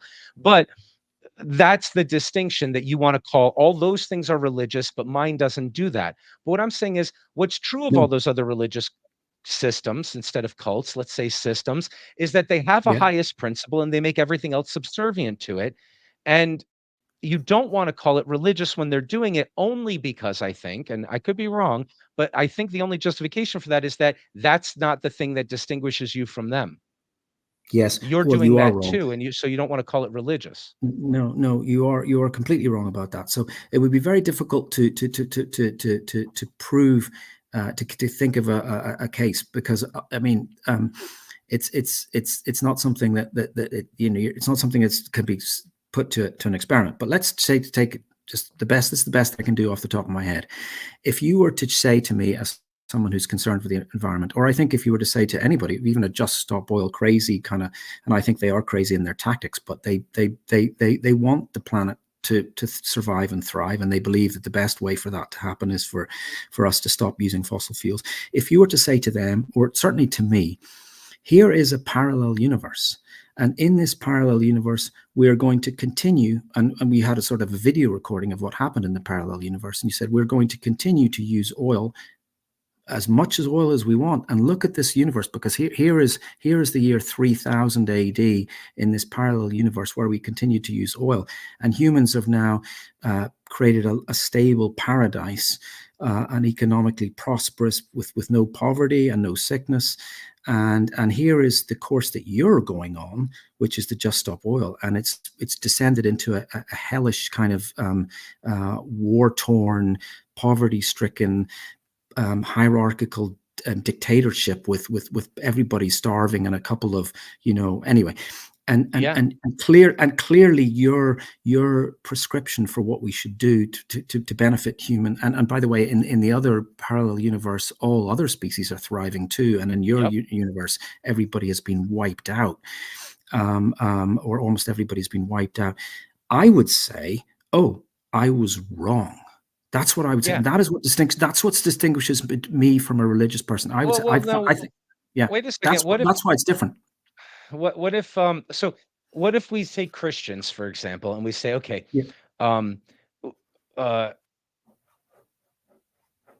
you're aimed at heaven in one way or another, and if I could show you for sure that you're not going to get there this path, would you find another path? They would say yes. Okay. Well, no, they wouldn't. And they're not prepared. Okay. So I mean, we are getting to the heart of it. So let's keep going, because I think we're getting. Well, we were a second ago, because I think the pictures of the two worlds you were describing is exactly the world I want to show you. I want to show you that if we keep burning oil, we're going to make a paradise, and if we don't, we're going to have chaos and war. I think that's accurate. Okay, good. But the difference between me and a religious person is that I accept that you might be right. I think you're wrong, but I accept that. Sure, but if it was shown to you, the other difference is that you actually would change your mind, and you don't think religious people would do that. So that's another distinction. Maybe we'll call them religious certainists or something, and we'll say that they would never change their mind, even if they were shown hell and shown that that's where they were going if they didn't worship a different god. I don't know if that's true, but okay, fine. So that puts you in a great position, because you think I'm wrong, but if you're shown that it's the case, you will change your mind. Yes. And here's another important distinction between me and a religious person. I think we're getting somewhere, because you're saying religious certaintists. So there's a group of religious people who will never change their mind. And then you're suggesting that there might be a group of religious people, if you say, well, look, you're actually going to end up in hell if you continue to do this, they would change their mind. Okay, but there's another distinct and a much more important practical distinction between me and a religious person. I'm saying me because the only person I know for certain, whose mind I know for certain, is me. The other difference is this: I don't need to look at a parallel universe. I just need to think I might be wrong. And I absolutely think that. I absolutely and let me tell you an advantage I have as being someone who's a lot older than you. I had debates with my brother, who's a sort of a skeptic about the environment. I think less skeptical now than he would have been skeptical about climate change and humans' influence thereon. And we had a conversation about 30 years ago, and I said, within our lifetime, the European ski industry, he said, what do you think is going to happen? I said, well, in our lifetime, not much, but one of the things going to happen, the European ski industry is going to be decimated. And we're now, I mean, I hope I've got another. That's a change. The European ski industry is now, there was a Olympic skier wrote an article recently saying skiing is just gone. I mean, you just can't show up to a meet anywhere, even in the glacier. But remember, you're talking to somebody who believes the Earth is warming and that there's a connection between CO2 and warming, right? Yeah, I don't need to be convinced about any of that. Yeah, I know, but let me try. What I want to point out to you is that change that you're seeing isn't enough for the science to tell you that the grand story is true. Another change is that huge swaths of tundra will become farmable. That's another change. If you're looking for a flourishing world where everybody can eat and be supported, and other animal sanctuaries can be set up, and if you're looking for that world, a warmer world is a better world. Yeah, that's jumping ahead a little bit. Let me just finish my point, because I think it's an important one, right? The reason I'm bringing up this conversation that I had with my brother recently, that I had many decades ago, and that I'm going to bring up with him again, because I'll be interested to hear his perspective 30 years later. The reason I'm bringing that up is for something that perhaps you didn't foresee, and I didn't foresee, which is that about 10 years after we had that conversation, I started to think, you know what? I'm wrong. The world is not getting warmer at anything like the rate that I thought it would. People are still going skiing. The change is not happening in the way that I had thought, the way that it was predicted. And you recall that there was a pause in the rate of warming, and that people like the CEO of General Motors went on, the Stephen Colbert show or something, and he sort of bragged about it. He said, look, where you know, it's global warming has stopped. It's just as we said, you know, it was random. It goes up, it goes down. It doesn't follow the pattern that the cultists or the alarmists said. And I did think, you know what, the evidence does not support my position, and I was starting to change my position. Good. But I was also mindful of the scientists who said, no, of course, this is exactly what we expect. We expect a pause. There'll be pauses. The leave will go into reverse. Believe me, it's going to start going back up again. And it has gone back up. I had a conversation a year ago, 12 months. We're talking about the relevance of the 12 months. I had a conversation with a guy on Twitter, and he said he said climate scientists never, now you don't say this, of course, but he said they never get anything right. I said, really? Okay, well, they said that this is an El Nino year. It's going to be one of the warmest years ever. It was by far the warmest year ever, 12 months in a row. Climate and weather are different. No, I know that no, hang on. No, 12 months, as we discussed at the very start, 12 months, or did we? Was this before we went on air? I can't remember. I think we went at the start of the conversation. We said, I said anyway, 12 months of aggregated data from every weather station on the planet is not weather. I mean, it doesn't necessarily constitute an absolute irrefutable proof of climate change, but that's not just weather. That's a very large data 12 set. months is nothing in geological time. It's true that it's not the weather of a local area, but it's also nothing in geological time. So no, but geological, I don't think geological time is hugely relevant for this, because we don't have an accurate enough record of what the way the climate changed 300 million years ago. We have a very accurate record of the way the climate's changed over the last 100 years, and we have a pretty accurate record of how it's changed over the last 300 years, and we've got a quite accurate record of how it's changed over the last 800,000 years. And CO2 has gone. Yeah. Okay, but there's a consequence of what you're saying, which is that, and I thought of you as somebody, and this is a new mistake that I've been making, and I'll be very rapid to correct it, that you were, you know, a knight defending science, but the paleoclimatology is not a legitimate scientific subject. It's not really the consensuses out of that subfield of science aren't really that confident. I think you're probably right about that, by the way. I don't disagree with you. But they're certainly not as solid as particle physics experiments that were done last minute at the CERN or something like that, right? Yeah. Okay, Go good. ahead, yeah. We also have in common the fact that we're willing to change our mind on this topic, right? I've evolved my view on this. You've evolved your view, but I want to point out that what you just described was the evidence that was most recent in this decade made me think it was true. Then the evidence made me think it wasn't true. Then the evidence made me think it was true, and so I'm going with the evidence. Well, another thing you could do is zoom out and say, this is not a large enough time scale for me to understand the answer to this question. I would need a larger time scale in order to make a pronouncement on it, because if the next 2 decades it's colder than it's ever been on record, are you going to then say, well, now I'm sure it's not true? I mean, what we need is a larger time scale. Yeah. Okay, let me respond to that.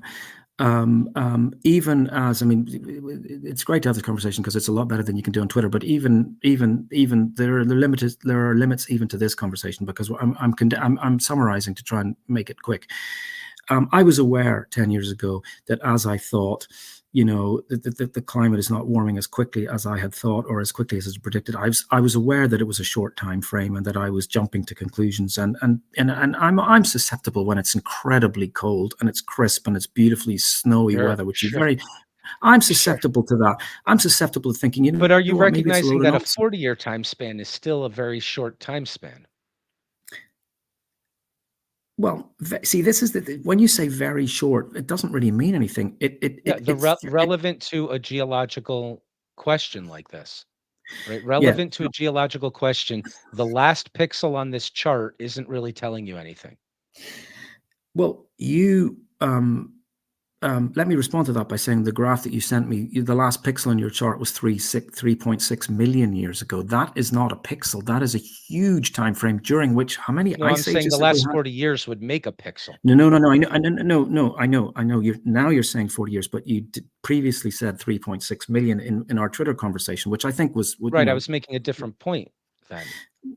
Yes, but well, the point that you were making it's in the last 3.6 years we have started to emerge from a colder climate, and that the warming, the point that you were making was with the warming that we're experiencing now is predominantly or exclusively, you didn't specify, due to the fact that we are emerging from an ice house. That's, with respect, nonsense, because No, in I the didn't make 3.6 that point. I didn't make that point. well, what were I you? said the That's CO2 and the mhm. fact that we're putting it in the atmosphere could be moving us to a warmer Earth than we otherwise would be going to. What my point was, we need to put this in context of the sort of time frame in this chart. So what I Yeah. wasn't saying that maybe you Mhm. thought I was saying, and I wasn't trying to make this point, was that all of the warming that's happening now is due to something that started long before humans evolved on the planet. What I was saying is that most of Earth's history has Okay, well, been that's what too I thought you were warm. saying.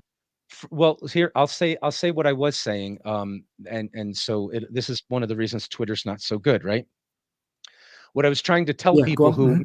have never taken a geology course, which I'm not saying you never have, but what I was trying to say in that public conversation was that No, I haven't. most of Earth's history, while it had life on it and life was thriving much more than it is now, we're almost freezing to death right now.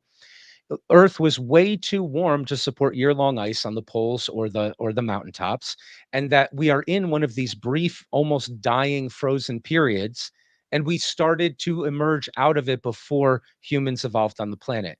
That is completely consistent with the idea that 99% of the reason why we're warming in the last 10 years is due primarily to human activity, right? It doesn't contradict that other statement. It's I'm trying to expand because geological timescales are hard to think about. And I'm trying to prime people to start considering how big this thing is so that we can continue to mock the people who say, hey, it's cold this winter, but we can also start to have a proper scientific perspective in our analysis of what the science is actually telling us over a 40 or an 80-year time span as well, or a 10,000-year time span, which is, of course, the ice caps, um, the the core records. Like that's very, very small time scale for what we're talking about. That doesn't mean that our influence isn't doing anything. Now, I might make arguments about our influence and that we might be presuming we're having too much influence, but I don't feel like making that argument, and I don't have a lot staked in that argument. If somebody told me I know for sure 99% of what's controlling the temperature today is humanity, I would be shocked, but I wouldn't have a problem with it. I would say, okay, cool. Where is that in the context of just how hot and just how cold the earth can get and how it can do that without us as well for us to put it in a context? Like Right. if Okay. Yeah. you see, Can I respond? yeah, please. First of all, I evidently, and it is the limitations of Twitter, misunderstood what It's you're just Twitter. saying. I thought you were saying the world has been warming for 3.6 million years, and what we're going through is just a continuation of that trend. So I Yeah, obviously that's the misunderstood you. second part I didn't say, but yes. No, you didn't say any of it. I assumed, because Twitter is 380, 280 characters. I want to make a really important point before I address the thing. Please. You're not saying that. However, the vast majority, in fact, you are the first person I think I can name off the top of my head who is not saying that, who uses the phrase, well, no, you're not actually, but usually when you hear the phrase climate alarmism, it is being used by people who like Lauren Boebert, who think that the mankind's activities are having no impact whatsoever on the climate. None.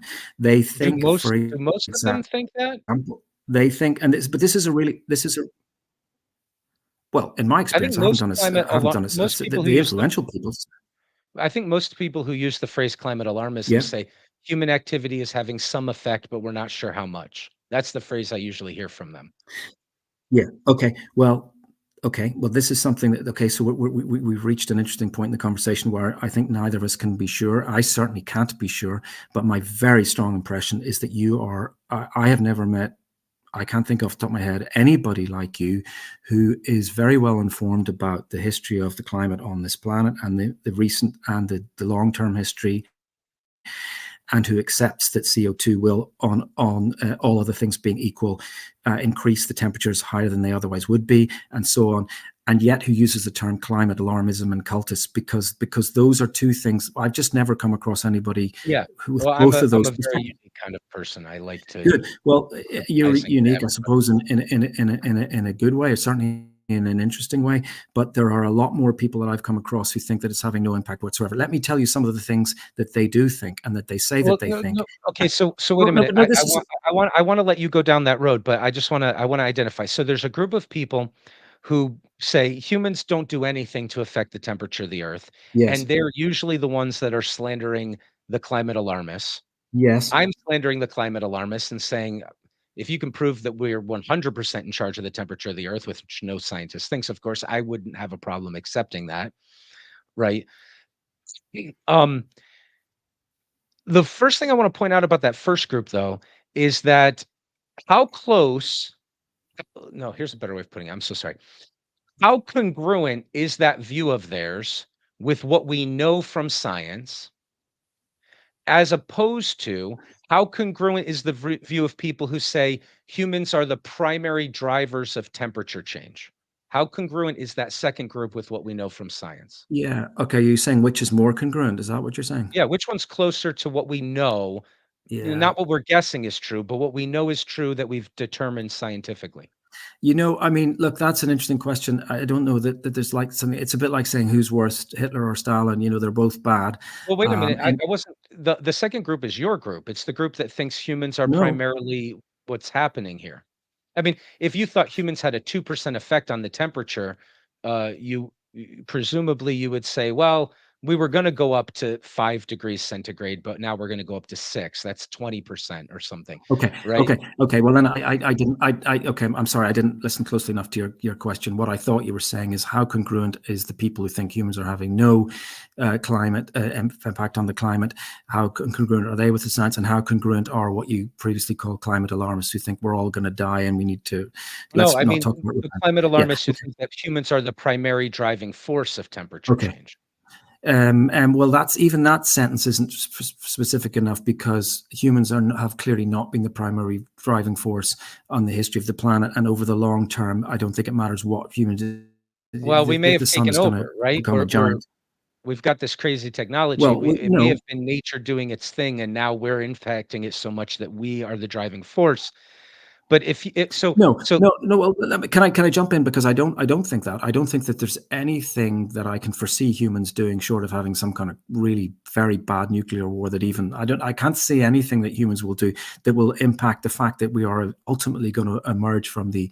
I like to call it an ice epoch. I think your graph calls it ice age. okay. Some people call it ice Wait a age. minute. Wait a minute. This is interesting. Yeah, Hold on. I need to ask you this. I need to nail yeah, down where you're at here. There's no gotcha here. There's no. I need to yeah. understand. So we're going to take lunatics who say humans have no effect on the temperature, and we're going to put them on Yeah. one end, and then we're going to take lunatics who say only humans are driving everything and nothing else matters on the other end because nobody thinks that, right? Yes. And now I want to know, do you think humans are 2% of the cause for why we're warming or that we're 98%? Do you think we're Well, 20% or 80%? yeah, yeah, yeah. If you Okay, had to yeah. roughly guess. Yeah. Look, it's a good question, and I don't want to nitpick, but we have to be clear. Over the short term, by which I mean the last 100 years and the next 200 years, say, I'm just Sure, plucking that sure. figure. Let's call it 300 years, Good. starting 1900, finishing 2200. Over that period of time, humans are absolutely the overwhelming force. I would say, and I might look back in 5 years' So, time and feel so silly for things. I would say 99.9%, and here's why I would say that, because I whoa. think that the reason I think it's 99% is because the other fluctuations that are happening have been so temporarily disrupted by the speed of the rise and the linkage between CO2, which, as you know, for the course of the last 800,000 years has been somewhere between 200, 300 ppm parts per million, and is now way over 400 and Look, shooting up. you've got a mechanism for I describing think it. that We'll get I into think that we have later. Let's get into that later. We'll I talk think about we the mechanisms later, and you okay, can okay, but justify. no, okay, okay, but I'm just I saying that. just want to know. You think Yeah. Well, we're let me somewhere just around 99? over the course of the short term. but it's very important to say that, you know, in 500,000 years, or even maybe You know, 10,000 years, it doesn't matter what we will do. We will emerge from the ice epoch, and temperatures will be 5 degrees warmer than, and then okay, and humans will that's have to. another It'll be interesting difficult. point. Humans will find it very difficult to adapt to that. But that's a lot. But and you know, this is a really actually really important point. This Wait, is wait, this is wait. one of the things. Let me just say this, because this might be the most important We gotta go thing that I slower. say in Okay, go terms ahead. of revealing where I stand on this. I think I think that we are losing the chance that we may be losing the chance that we otherwise would have to buy ourselves time, if we are to sort of, if we could somehow, and I don't know how we could do without oil, because Yeah, as we okay, said, it but would be you're disastrous in gonna the have short to let term. But me if we could stop you. somehow wean us, okay, go. Sorry, I couldn't hear that you were trying to stop me. Go ahead. What from your science tells you that we're 99% the influence?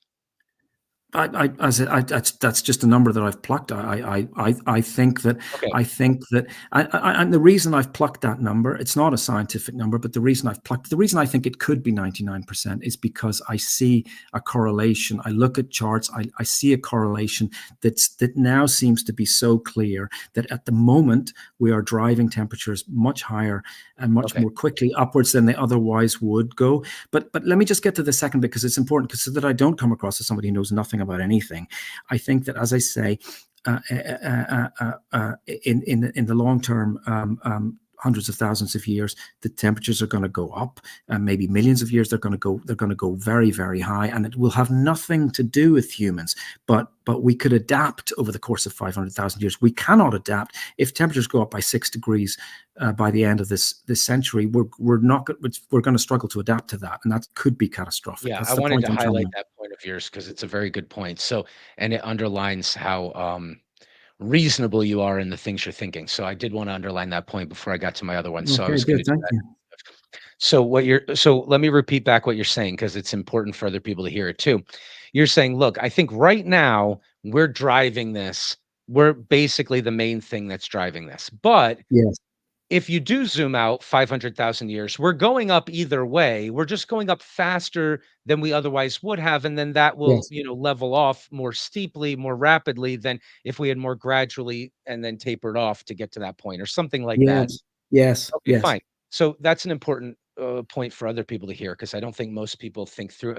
I think the average person who's never taken a 101 geology course, but who has heard a lot about climate alarmism, has no idea that the planet has ever been a different temperature than it was 200 years ago. And humans are just changing the perfect Eden that used to exist. I don't think that's you, but it's important for those people to hear that your understanding as scientific, the fact that the temperature's been way higher than this before, life was thriving way more before. We're destined to go back up because clearly that's where we would be if we weren't plunged into an ice age. And humans right now are doing something that you're still alarmed about, and you think we're 99% responsible or somewhere around there. It's not fair to say like exactly. No one's trying to pin you there, but that we're driving things at a rate that we might not be able to adapt to, and that's Mhm. very alarming.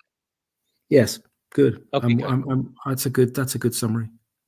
Okay, well, I think it's a good position. I think it's much better than the position that I imagine and could be wrong, but from my conversations with, let's say, the hippie forestry type climate alarmist college students, that group of people, they don't understand any of that. They think of it as basically we were perfect and now evil humanity is raping Mother Earth and burning her precious breast milk into the atmosphere. I mean, it's nuts. But that's nothing like what you think, and so I'd like them to No, know it's that. it's it's nothing like what I think. I'd like to. I mean, look, if I don't want to take the conversation on too much of a sharp right turn, but I think at some point, and we can't go on for it's very late here, but it's also important. I think I hate to use this word because people don't like this word, but the experts. Okay, so there are experts, and we can debate who the experts are and what exactly they think. But there are experts, and there's a very important thing that people don't think about with the experts. And I'm going to talk about Lauren Boebert and sort of a right wing You don't like her. I anti-climate. don't know who she is, but you really Oh, you don't don't like know? this. You don't know who she? Maybe I'm mispronouncing her name. She's a No, congresswoman. I She's ignore she's all she's like a media. Marjorie Taylor Greene type congresswoman who's even nuttier than Marjorie Taylor Greene, and said no, but she's in the United States Congress, so she's an influential person, and she has like hundreds of. No, she's She's not. United States congressmen, there's only 2 that are ever influential. They're all a bunch of anyway, that's a different point. Well, she has a American big politics she is she she ridiculous. she she has a big following, and there are a lot of people who agree with her. And when she tweeted that climate change cultists don't know what they're talking about, it's snowing outside, she got an incredibly hundreds of thousands of likes for that tweet. And she's Yes. there are a lot of people who think like her, and what they think is that they will say things. And this guy that I spoke to 12 months ago, who said that climate change climatologists know nothing, he said they don't. And actually, a very good friend of mine, who hopefully will listen back to this when I get a chance to show it to him, said to me many years ago, very reasonable, one of the most reasonable men I've ever met, but said something that really shocked me. He said people talk about climate change. He said, that's not news. What would be news would be climate stability. And what really shocked me about that was, okay, yes, as you have just said, a lot of hippies and college students and generally ill-informed people don't realize that the Earth has been many, many degrees warmer than it is now, and has also been many degrees colder than it is now. They don't realize that.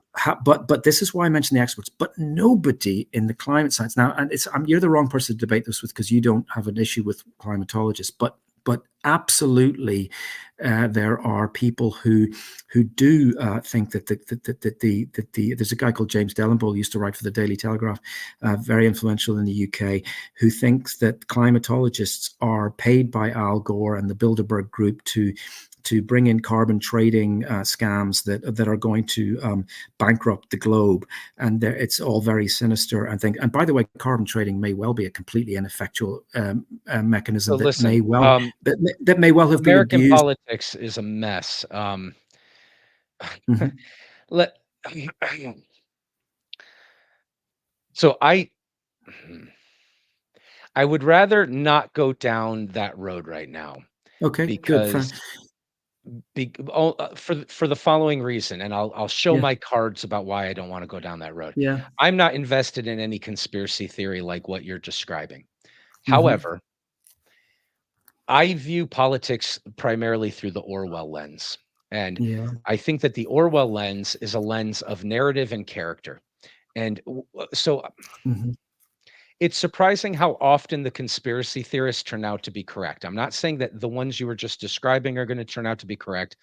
What I'm trying to say is that the general trends that happen because of the interests that different characters have can be perceived subtly by a group of people who are paranoid schizophrenics, and then they act like someone's twisting their mustache and planning it.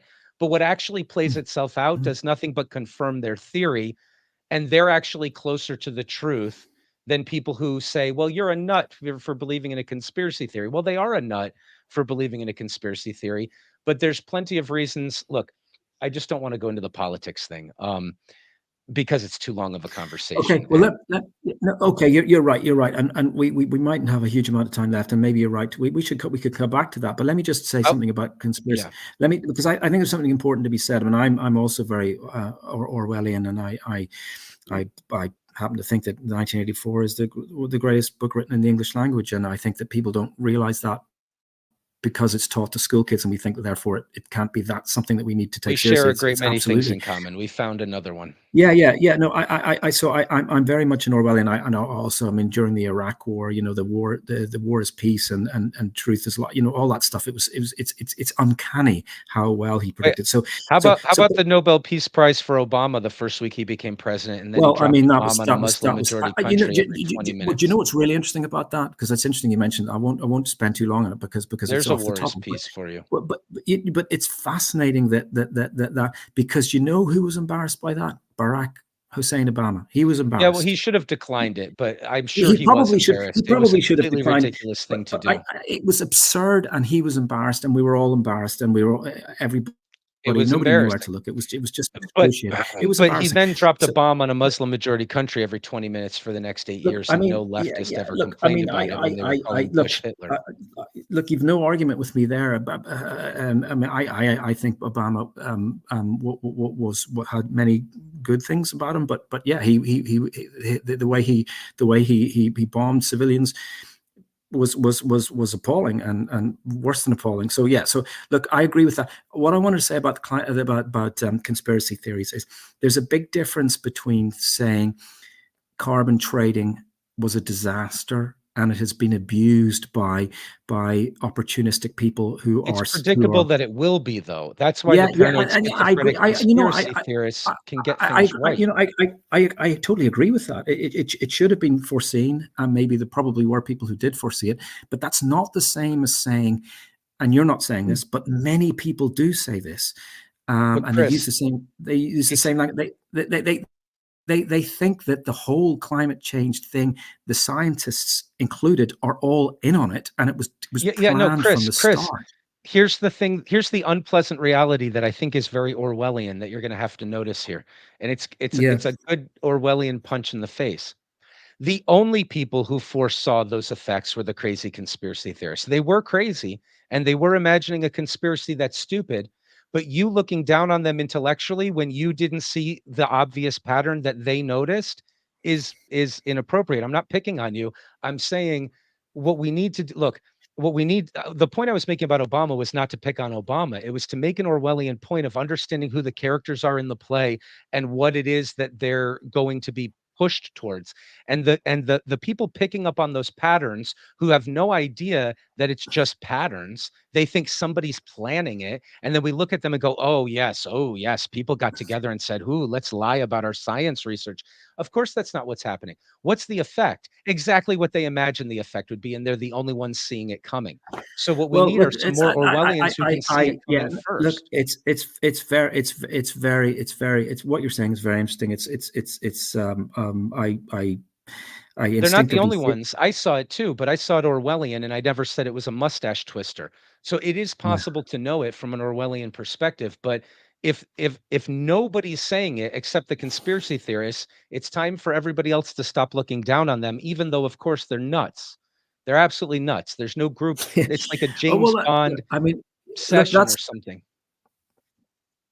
but that's such an interesting sentence. You see that what you've just said is fascinating. You've just said, and I quote because I think I can quote you exactly word for word what you've just said. It's fascinating. It's kind of true, and it's also kind of crazy. You're saying, uh, um, we shouldn't be looking down on them, even though they're nuts.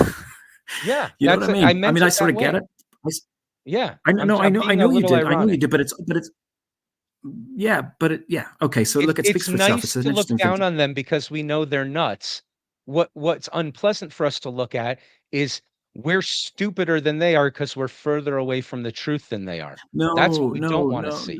no, Yeah. no, no, no, no. What? No, I don't agree with that because it's like saying you have two kids in a class. One of them is you know, I use this phrase because it's late at night. You know, is retarded. He's an intellectually deficient. He All can't. words are allowed on this podcast Okay, except good. the So N-word. you have two kids. One is a genius and one is retarded, and the retarded kid guesses the answer to the math problems and gets it right, or thinks that his mom's ghost, even though his mom's still alive. You know, he's totally crazy and says the answer is 2.7, and the genius does some sort of genius thing but makes a little mistake halfway along the line. And we should think that the retarded kid is actually smarter. No, the retarded kid lucked out.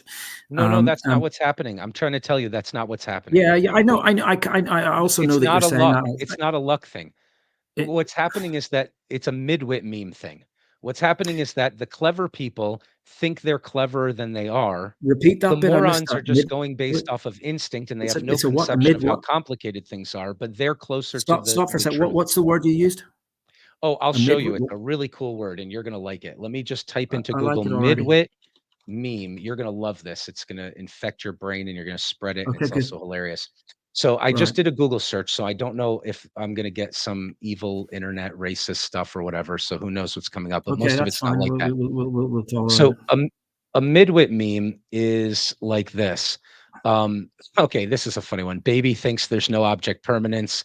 the really clever, average, slightly above average intelligent person thinks there's object permanence, but then the super genius thinks there's no object permanence. So midwit meme is the Ah, idea that okay. a dumb conservative person basically just goes along with whatever tradition tells them. But whatever tradition is what the most brilliant people of the past said. And then the people who think they're cleverer than that are the ones that think they're smarter than the dumb person, but really the dumb person is closer to the genius idea. That's the Okay, well, that's midwit meme. interesting. Yeah, yeah, that's that. Yeah, you know that sounds a little bit like saying.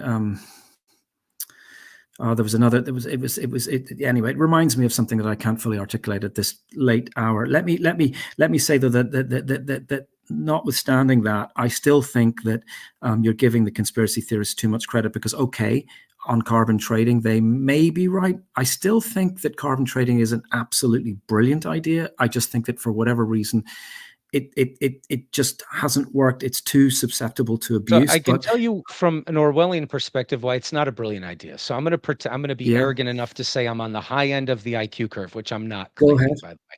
But in the midwit meme Go on, framework, go on. I'm going to say so when American politicians, and I know they do this in the United Kingdom as well, they'll often say, look, we want to discourage a certain behavior. Let's call it a vice tax. We want people to smoke Yes, less. So we're going to put a tax on cigarettes because obviously if yes, you if you make it more costly, then fewer people will do it. And you say yes. to them, okay, cool. Aren't you so noble that you want to help protect people's health and maybe justify taking over 1/6 of the free capitalist industry? No, never mind. We won't go into politics. But okay, Go so on. you want to take care of people's health and encourage them not to damage themselves. And of course, they're your children and you have a paternalistic right to do that. But again, we won't go into that. Yeah. Fine. Then somebody goes up to the politician, and this has been done before, and says, "Look, you're going to generate a lot of new revenue from this cigarette tax, aren't you?" And they say, "Yes." They say, Mhm. "Well, I wrote up a bill here that would punish people for smoking by taxing them, but we would factor in how much money we take in, and we would have a rebate generally for everybody else. So we don't get more money out of it. We're just changing who we're taxing and putting more of a burden on the people who are smoking. And that will still disincentivize them from smoking, but we're not going to get more money. Every time they do that, the bill immediately just disappears and nobody cares to pass it.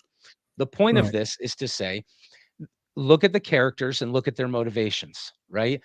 There's nobody in Congress who says, I want to help other people not die of cigarette smoke consequences, Mhm. right? Yeah. What they have is, ooh, I can look like a good person doing good things by picking on a small group of society and getting everybody else to think how kind I am, and it gets me money, right?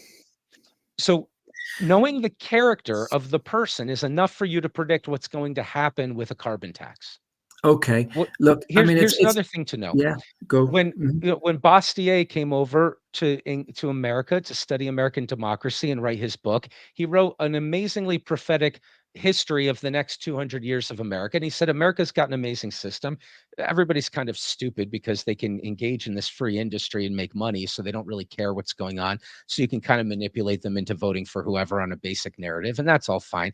But in general, things are going pretty well, but they're not going to go well in 200 years. Every year we're going to progress in this direction. The direction he said is this: you've got a powerful governmental system that is, arresting people if they poison a lake, arresting people if they try to make money by kidnapping or rape or murder or anything like that, right? We've got those laws.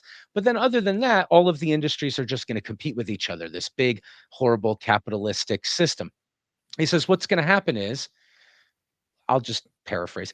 Coke Mm. is going to realize that they can get a competitive advantage over Pepsi if they can just get a certain law passed. So they're going to start lobbying and paying the politicians to pass that certain law. The politicians are going to take that money to guarantee their reelection. And so they're going to pass the law that helps Coke, which of course means Pepsi is going to start putting money into DC. And it's just going to keep going until everybody who hates the system also has a union and also has a group of lobbyists and blah, blah, blah. Okay, the basic, Mhm. we don't have to get into all of that, but the basic formula is simply people who don't want to compete on fair playing ground will of course be involved in the drafting of every single one of these bills because they have a massive interest in being successful over their competitors. And there's not going to be one sentence of it that can be employed by a system like that that isn't being misused. And you can know this ahead of time just by knowing who the characters are in the story. That's not the right system for solving the problem as you see it. It just isn't going to work out. Now, nobody sees that. And then there's a group of stupid conspiracy theorists who think, I know why they're doing this. They're just imagining the whole thing from the beginning and coming up with it. They're making up climate change just so they can do this to us. It's like, that's closer to the truth. It's closer to the truth than the people who don't understand what I was very admittedly briefly trying to outline about just a small bit of the characterological narrative of what's happening there. Okay, well, that's very interesting.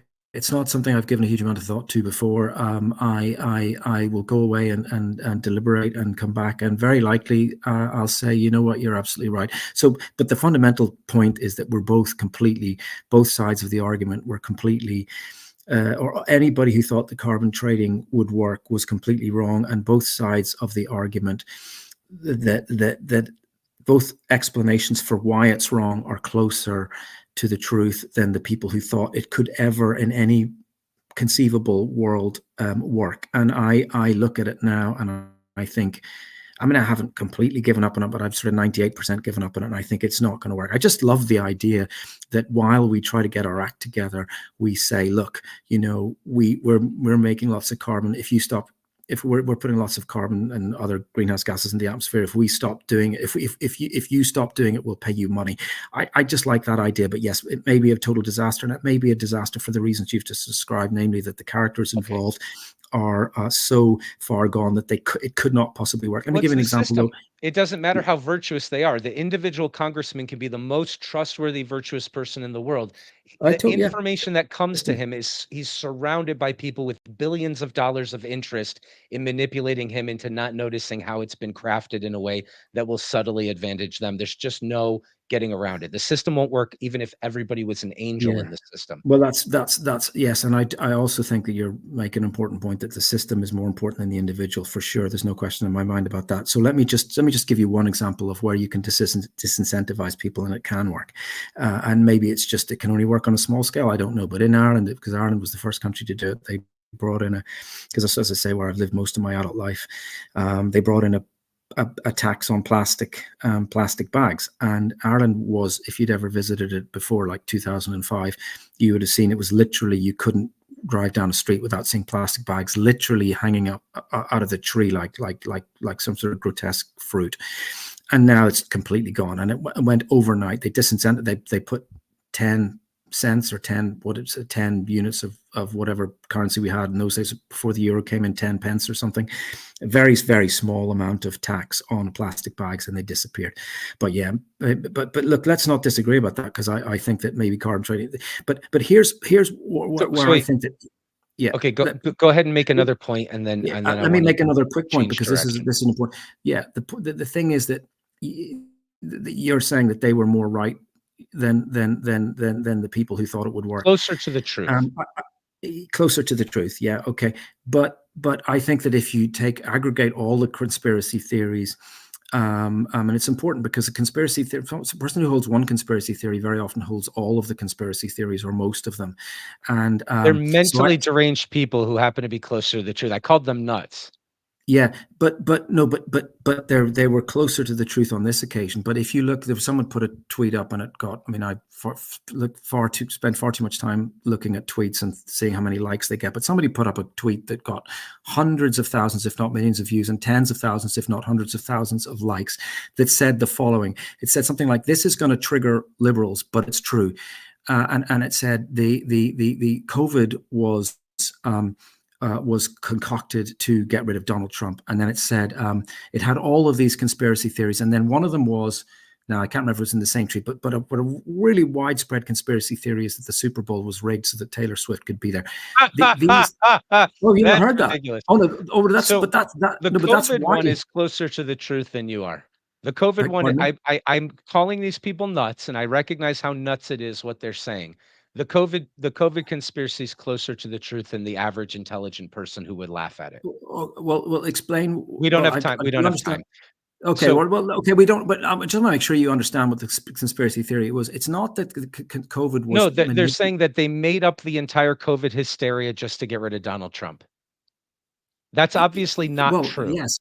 That's closer Yes. to the truth than what the average person thinks, who's No, intelligent and would because laugh at such a thing. no, because that relies on a disease that originated in Wuhan, having been I created in It's a lab to nuts. destroy Donald What Trump. they're It may saying have is been, crazy. I know it's an ironic point I'm making. What they're saying is completely crazy and has no truth in it. It yeah. is closer to the so we don't have time for me to unpack that, but, that might be good for the next discussion, if we Okay. wanna go down that road. I wanna do something really quickly. Yeah. Um, Good. so we started out with a steel manning, and we actually had an infinitely more productive conversation than we were having on Twitter. We did not get to Yeah. go into a lot of the scientific points that I was hoping we would get into, which is Yeah. totally fine because what we did get Well, into was perfectly great. I wanna wrap it up really quickly before we do some other things to end it up, but as a penultimate thing, I wanna say, you have pre-penultimate, I think, demonstrated is the word. what? I gather the word is pre-penultimate. Oh, well, yeah, but that would be anything like the 3rd or 4th to the last, right? No. Oh, okay. Well, I think the third to last is the pre-penultimate, and the penultimate Okay, is the that might second to be last. I think so. I don't pre-penult know. Look, No, words are not I that. like language. Penultimate shall the pre-penultimate nominal sense, adjective that has the antepenultimate. All right, so antepenultimate sounds good. All right, we'll look that up on our own time later. That's very interesting. Okay, so as an antepenultimate or a pre-penultimate thing, I want to highlight a couple of intellectual virtues that you've demonstrated while you're here, not to be flattering or with any other No, motivation, flatter but because away. I I want need some part of flatter the at this point time of of this the series is to demonstrate to people what a good conversation would sound like. I have friendships that have gone back many, many, many years, and they are founded on a mutual respect for a desire to get to the truth from people who never agree with each other.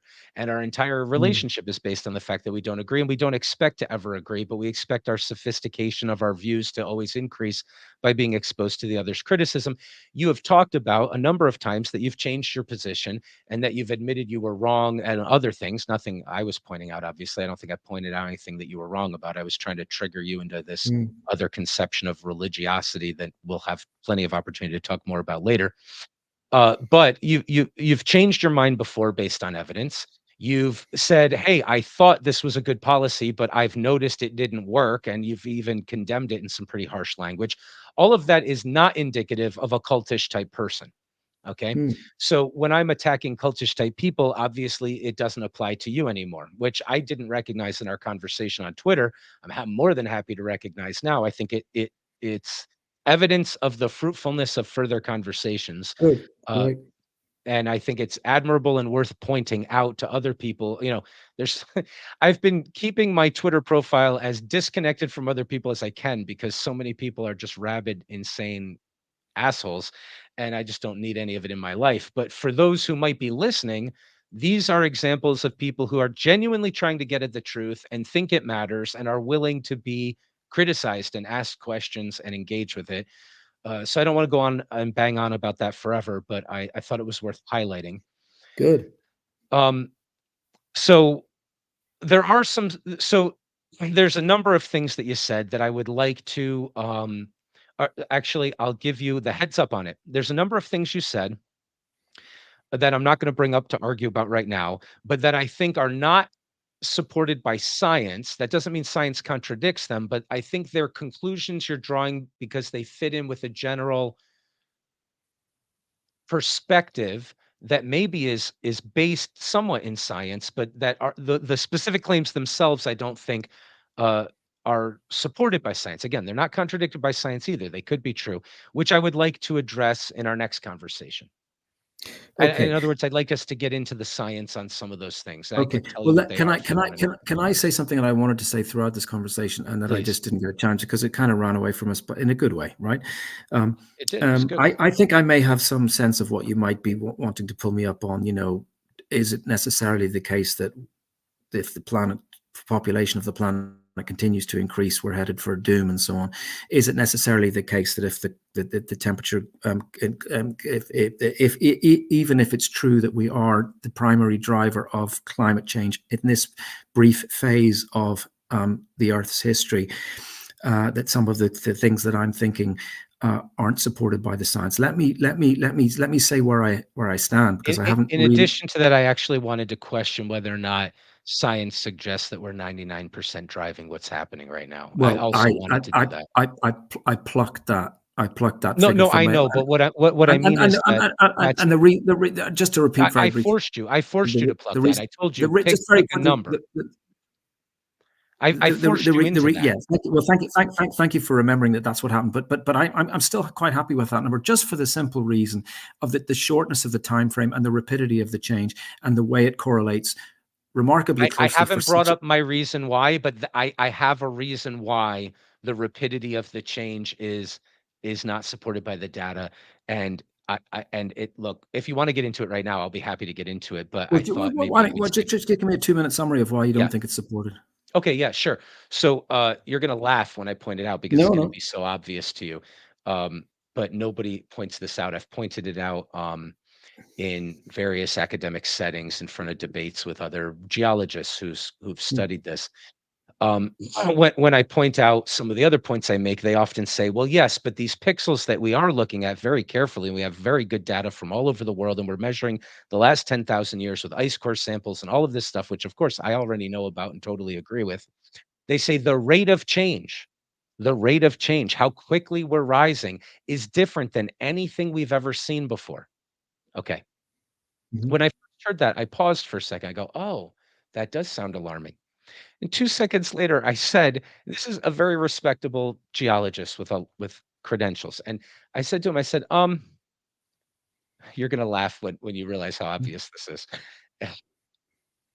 The methods we use for determining the temperature in the Silurian and the Devonian, are those the same as the all over the planet every second, every day data that we're collecting right now? No, we basically just have a dot for a 200 million year time period, and then we draw a smooth curve through it. Oh, right. So it's less pixelated, right? Or it's more, the pixels are larger. It's less, right? Of course, the rate that you're measuring when you're measuring it precisely is sharper. Does that mean that the Mm. rate wasn't actually shooting up and dropping down in a very rapid way all throughout? I don't know if I can get the mouse to show up here, but like, right? All you Mm. have for high resolution data is this last pixel, but you assume that the smooth curve you drew through the rest of it is what it was like. No, it was exactly like all the complicated feedback loops of multiple variables and things jumping up and down. And that's what you didn't measure August of, in the Silurian, and then the next day of August in Mm. the Silurian, and then, measure it all over the Earth and all of that. You just didn't do that. The data is just sparse, and we drew a smooth curve through it. And that's the reason why there are Okay. charlatans, not scientists who are charlatans, but there are charlatans who will take the scientific data and then show it to other people and say, "Look, the graph has never been this steep of a change." Of course not. We weren't measuring it 200 years ago this precisely. It couldn't Yeah. be that steep of a change. No. Okay. Look, that's a very important point, and the only thing, that honest thing that either of us can say is that we just don't know what happened in the Silurian and So the we don't Devonian and know all that that. it's steeper And now. it, of course, no, we don't. We don't. We do know that it's steeper than than at any time. This is almost like a pointless thing to say, because we don't have data, really good data, for more than about 300 years. But for the record, for the time that we do have, and we have reasonable data for the last few thousand years, and okay data for 10,000 years, and sort of okay data for 800,000 years. Uh, um, Okay, but data for 10,000. You and I agree on that one. Yeah. yeah, no, we have decent data for hundreds of thousands of years, but not. It depends what you define as okay. I mean, this is. It's totally decent in the sense that it's probably accurate, but what it is an average of a 10,000 year time period and given one stamp of a number. It's Yeah, but not decent in the it's sense of every single day we're seeing no, all no, of the changes. but it's also better than it was for like 300 million years ago. Oh, But yeah, absolutely. But yeah, again, it's still nothing. It's the only point I'm making, and I think you've understood it. But the yeah, only point I'm making is it's reliable data. It's super decent data. It's great data. And yeah, of course, it's more relevant than, 300 million years ago, which is also paleoclimatology is a great subject. It's not like these guys are just pulling things out of their ass, which of course you know. But yeah. the only point that matters is even it, no matter how reliable the data is, it isn't that what's the word I should be using, since we'll get back into English again? Resolution, or Yeah, the is not. resolution. The resolution is, okay, over this 400 million time period, it was basically around here and here at the start and finish, Yeah, yeah, yeah. right? So of course that's not showing you anything that looks like this. No, And no. so you Look, can't see a steep yeah, curve or drop. no. I mean, look, I think I understand that, and I think anybody who looks honestly and with a reasonably well informed perspective on this would agree with you on that. I still But that think that it's completely explodes the idea that the rate is what's alarming. If nothing no. else is alarming but the rate is not something we even know as different. Well, it doesn't quite explode it, because what we know that the rate is very rapid for the compared to the time frame for which we do have data, and we all we can say is that we don't know of a rate that was anything like as fast as. But the thing that we do know with a high degree of confidence and bordering on certainty is that the rate of increase of greenhouse gases, specifically carbon dioxide in the atmosphere, has absolutely rocketed, and there's no precedent in the last million years, or certainly 800,000 years, for the rate of CO2. So CO2 is bounced up and down. We all know that. It bounces up from like 200 ppm to 300 ppm. It's now 420, and it's going up year on year. There's no precedent for that. And Well, wait a minute. There was much more CO2 when the Earth was much warmer. They go together really well. I mean, there's much more CO2 when there was a huge I biosphere. know, and this is a really, I don't know how much time we have left, but this is a really important discussion to get into, because I don't buy, and I'm not an absolute expert on anything, let alone the minutiae of this particular aspect of the debate. But it seems to me, looking at it as objectively as I can, that the idea that carbon dioxide sort of follows a warming rather than the Al Gore point that it precedes a warming is surely going out the window, because carbon dioxide is clearly going up ahead of the curve at the moment. Carbon dioxide is rising. Well, I wasn't making that point. Okay, look. I mean, look. I don't know exactly, as I say, the minutiae of it, but it seems to me that carbon dioxide is now at a rate that it hasn't, at a level that it hasn't been at for at least a million years, and it is at a much high, and the rate that it's increasing is seems to be unprecedented. But look, the most important thing I want to say. Yeah. Can I? What I want to say is that the thing that really is, I think, bordering on undeniable from the paleoclimatic data from millions and hundreds of millions of years ago. The one thing that we do know, or we're close to being, I think there's you know more about this than me, but I think there's a pretty solid consensus that we're in a mass extinction now. I don't think any sane person would deny that. The previous one was 65 million years ago, when the meteorite or the asteroid wiped out the dinosaurs, and the one before that was the biggest mass extinction of all. You'd know the name better than me. It's like the KT. What's the one, the mass extinction, the biggest mass extinction ever. We are, I think, you tell me how confident we are that was caused by climate change. That was like an 8-degree rise or a 9-degree rise. Not only would it have wiped out humans, if humans had been around at the time, it would have wiped out humans. It certainly would have wiped out human civilization. It wiped out most of the life in the oceans. It wiped out most of the life on the planet. It wiped out 90% of everything was wiped out by a 9-degree rise. We could be headed for a 6 Wait a minute. No. I don't know if that's accurate. Yeah, you tell me. So look, where this science, I'm trying to find the chart for the last 300 years that you were talking about, but let me turn that off for a second. This should be our next conversation. Let's get into all this science stuff. We'll start with the rates and the temperatures and the CO2 connection.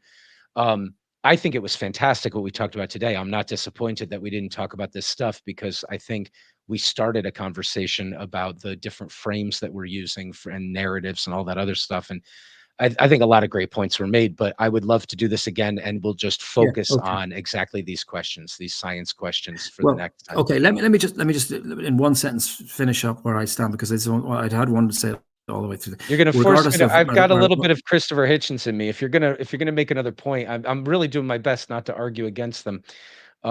But you're going to force me to respond if you keep making points. Respond. Do okay, your Hitchens. Right, I'm a big fan of Hitchens. I'm a big fan of Hitchens. I had reservations. He just could never let an argument go. So that's all I meant. Well, look, and I can't either. So if you're all right, well, let's do it. Let's just do it now. Okay, well, all I am saying is that the alarmists and the cultists, I really hate that word, but the alarmists, I hate that word too, actually. But the people that you're referring to who are in your view unreasonably alarmed are not necessarily completely divorced from what the science is saying, because the science is saying, and did say, and said, I think, uncannily accurately in about 1999, which is the first. I'm a journalist, and that's my background, and I wrote about the IPCC report that came out in 1999, or was it 2000, around about the turn of the century, and it said there would be a warming of between 1.5 and 6 degrees over the course of the next 100 years, i.e. from pre-industrial levels during the time frame 1999 to the year 2100. You're going to And force us to get into this. I mean, the upper limit, I'm the sorry if this is a real. IPCC also said we don't have models for predicting. This is just our best guess. It's not solid science. Okay, Climate is a well, nonlinear chaotic system for which the math does not exist to make predictions on. So when you no, say the scientists said that it's going to rise this much, they said, well, we don't have the ability to say that in a scientific setting confidently, but if you're asking us for our best guess, we think it wouldn't be that surprising if it happened. yeah, That's I not don't recall it science being according to phrased as. them. I don't recall the best guess being the phrase, but the parameters that I think we agree that they put were 1.5 to 6. And if it is the case, they certainly thought it was possible. Let's put it the mildest way that you could possibly summarize the IPCC report of 1999, and they become more confident in their predictions. And in my impression, very firmly, is that every prediction that they've made about the rate of warming has been an underestimate. They've surpassed every prediction. Except for a decade ago when you thought that they were completely wrong. I mean, it's just changing. You see what I mean? Like right now, you have a Yeah, confidence that the data is showing that they were right all along. And 10 years ago, you're saying, oh, it looks like maybe they were wrong all along. well, You know what I'm saying? yeah, Like there's not, it's yeah. not Okay, confident science. And it makes that's a very, people lose faith in science yeah, when, you know, okay. it's like That's those a, I'm not trying to pick on you, but it's like those lunatics who say they've always gotten everything wrong. It's like, yes, because we act like we're more confident than we are, and we don't teach people we don't know something, but here's our best guess. And instead of saying it that way, what happens is the journalists they take what the scientist says and they say these people are very alarmed. We ask them, is your research important? And they said yes. Oh my right. gosh. I knew Okay. that would be your answer. Like, should we keep Well, funding you? Of okay. course you should. It could be very important, possibly. They think it's Okay. very Yeah. Yeah. important, like we might all die. Like the way it gets translated makes people lose respect for science because, but just the scientists themselves are saying we don't have the math to make predictions about something like this. Yeah. Let me just be as clear as I can about what happened to me 10 years ago. The point that I was trying to make was that I was wrong in my sort of what's the word, like flippant, skittish, kind of childish impatience for things to happen more quickly. And because they weren't happening more quickly, I sort of threw like a child throwing his toys out of the pram, said they're all talking nonsense. I wasn't saying that the science wasn't Yeah, giving but an accurate enough prediction. I was saying that my reaction. Yeah, but just let me finish. So that's the But point but that I was but trying to that's make. not And what happened. What happened was scientists you did a good job. The data didn't come in the way you expected it, so you changed your mind. Now the data came in the way you thought originally it would come in, so you changed your mind back again. What you yes, should do is not just do that, but make the meta-analysis of saying, "Oh, 10 years isn't enough to know anything." That yes. would be the only added conclusion. Someone once 40 years isn't pointed. enough. But as I gather, Maynard Keynes said, in the long run, we're all dead. We can't, 40 years isn't long enough. 800,000 years isn't long enough. You need hundreds of millions of years to be absolutely certain of anything. And even then, it could still be a coincidence. So at some point, we have Not to about say something. absolutely certain. It's about whether or not there is a science that can make predictions on something like this. And the IPCC has said that there isn't, and they're right.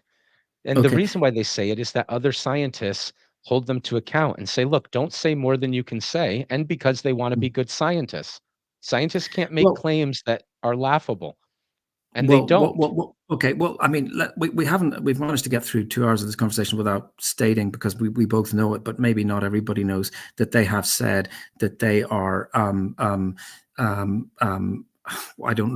can't remember the exact phrase, but they are absolutely, totally confident that the current phase of warming that's happening to the planet is primarily driven by human activity. There's extreme confidence I being can get a expressed. quote like that. Sure. I could get them Yeah, to say something that I can quote that way. That doesn't mean that they're saying it in the context of I've submitted something before my peers that can be reviewed based in data. That's science. The fact that you can give them a political job and then have a quote, and now I'm not saying they're lying, right? The nutty people think, oh, they're just lying to be a part of a scheme. I'm saying, look, here's a quick point that's useful. And this really is yeah, useful. Um, I have a friend who once tried, or I had a friend who once did a lot of day trading, and he was interested in trying to figure out how to manipulate the market. It seemed like a me bunch too. of right. It's interesting, whatever. But he was telling me like, okay, here's all the things you have to do. And one small part of it was saying, look, a news article came out about this pharmaceutical company trying to find a drug that would help cure cancer, and it was released. So we think it's possible that this stock might start shooting up in the morning, in which case it'll probably go right back down again because people realize it was just a silly article or something. But before it does, maybe I can play it if I look for the patterns. That was what he was talking about. Yeah. All right, it doesn't matter. The point is No, this. no. Yeah. Here's how easy it is to write that article. First, I sit down and I write the entire article. And then I go to a scientist who's working on something and I say, is your research valuable? Should you keep doing it? And should it be funded because maybe it could possibly cure cancer? And what's his answer? Is his Yeah, answer of no? course. Everything I'm doing is worthless and shouldn't be done. No, he says, well, yeah, of course it's good. I mean, it's possible. We've got a lot of work to do and it's not really that hopeful here. But, it's possible that at least it'll be adding information to our total knowledge of things. And eventually one day we could cure cancer. And then the journalist goes and says, scientists say they might be on the verge of curing cancer. And they publish that article, right? That's, Yeah. that's the most common thing that's happening. And that's also happening with the climate scientists. The climate No. scientists aren't saying, I looked in my microscope, I looked in my core sample, I have a bunch of data, and I've convinced my peers how to analyze it properly. And we are very confident that this is about to happen. That's not what's happening. They are doing good science and they are saying things to their scientific peers, but they're also being given a political job and then being asked, is it good that you have this job and should you be funded again next year? And the answer is Okay. yes, it's very important. It could save the planet possibly. Of course, that's the Okay. answer. Oh, do you Okay. like you see what I'm saying? Yes, I do, but I don't agree with it because what you're saying is that journalists are coming along and or politicians are coming along, and you're right, both of those groups are coming along, and they're saying to scientists, is it the case that you should be funded? And they're saying yes. And is it the case that you're saying that the planet could be 6 degrees warmer? And they're saying, well, that is a possibility. And then they're going away and making a story that isn't supported by the evidence.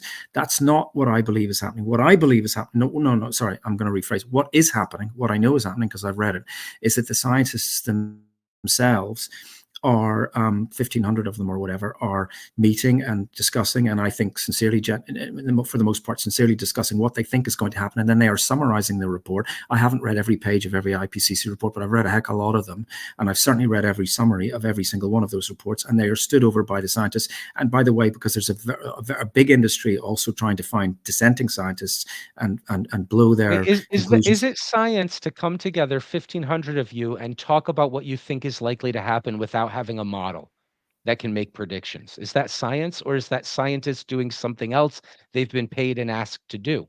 That might be Well, valuable, but that isn't science. Science has never been a cult where a bunch of priests come together and say, here's how we feel it might work out. That's not how um, science works. first of all, it's not a cult, and it's nothing to do with priests. And every time you say that, I got to spend 30 seconds saying there's no priesthood, and there's no cult, and there's no These are religion, and there's no. solid, good scientists. Okay, Well, that's it. That's it. who have That's been it. given That's a it. position. That's it. Look, go ahead. It's a different question, but I mean, I understand your question. I just think you need to phrase it differently. I think what you're saying is they do their peer reviewed stuff and then they come together and they are asked to write a summary that people can understand. I think that's a perfectly They're reasonable asked to request. answer something that their science can't yet No, answer, no, and then they're no, no, taking no, the no, job. no, no, no, That's they're not. They're okay. It might no, be no. useful. No, It no, and every it's scientific no, that's I don't agree. Every scientific paper that's ever been published has an abstract, or I think certainly every one that I've ever read, and in which they say, if you read this paper in its entirety, you will conclude, or this we isn't we this have. isn't what's happening. Right, I understand. What they're not doing is saying, "Here's all the research, let's write a textbook so that we can communicate to you what all of our science has found." That's not what they're doing. The mm, what they're I doing, think I because I they're think I because think they're that is giving you what they're their doing. best guess of what might be likely, and also I think saying, that is what they're doing. I mean, okay, no, look, no, you think so, but that's not we've correct. we've got What I'm saying is it's not yeah, illicit or wrong or conspiratorial what they're doing. What they're doing is they're being okay, look, you'll like what I'm about to say, I think. yeah, Because I said at the beginning that my motivation was for preserving the reputation of science. So I'm going to talk yeah, about what I think science is very briefly. I'm going to say science is a bit of is a collection of very, very rigorous and important rules that are designed to drag apes like us kicking and screaming against our will towards some approximation of objectivity. yes, It's extremely fragile. It's almost impossible to internalize in one person. The genius scientists not only internalize the rules, but they actually seem to instinctively think along those lines.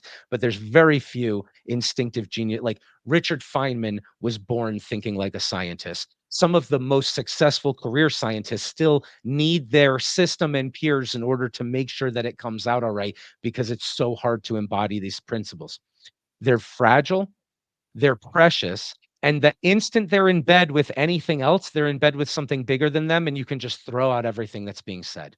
The second you well, get politics involved, the second you get a religious interest involved, an actual religious interest, the second you get anything else involved, everything that you say is utter nonsense. It just isn't yes, but you've put it in bed with I something don't too just big. I don't disagree with that at all. I Well, totally that's agree what's with it. happening with the IPCC. No, They're real no, no, it's scientists, they're good scientists, and then they're being given a different job saying, "Look, tell us, should we be worried about something? Should we have more funding? Should we change politics? Should we scare people into voting a certain way?" That's not how the questions are phrased, but that's from one dynamic. There are people with interests who are utilizing them that way because their okay, job is not to be a scientist, it's to be an advisor, a policy okay. advisor. I Once I you're being a think I policy advisor, you're not being a scientist. The scientists are telling us clearly the climate is a nonlinear chaotic system for which the math has not been invented to make models to make predictions.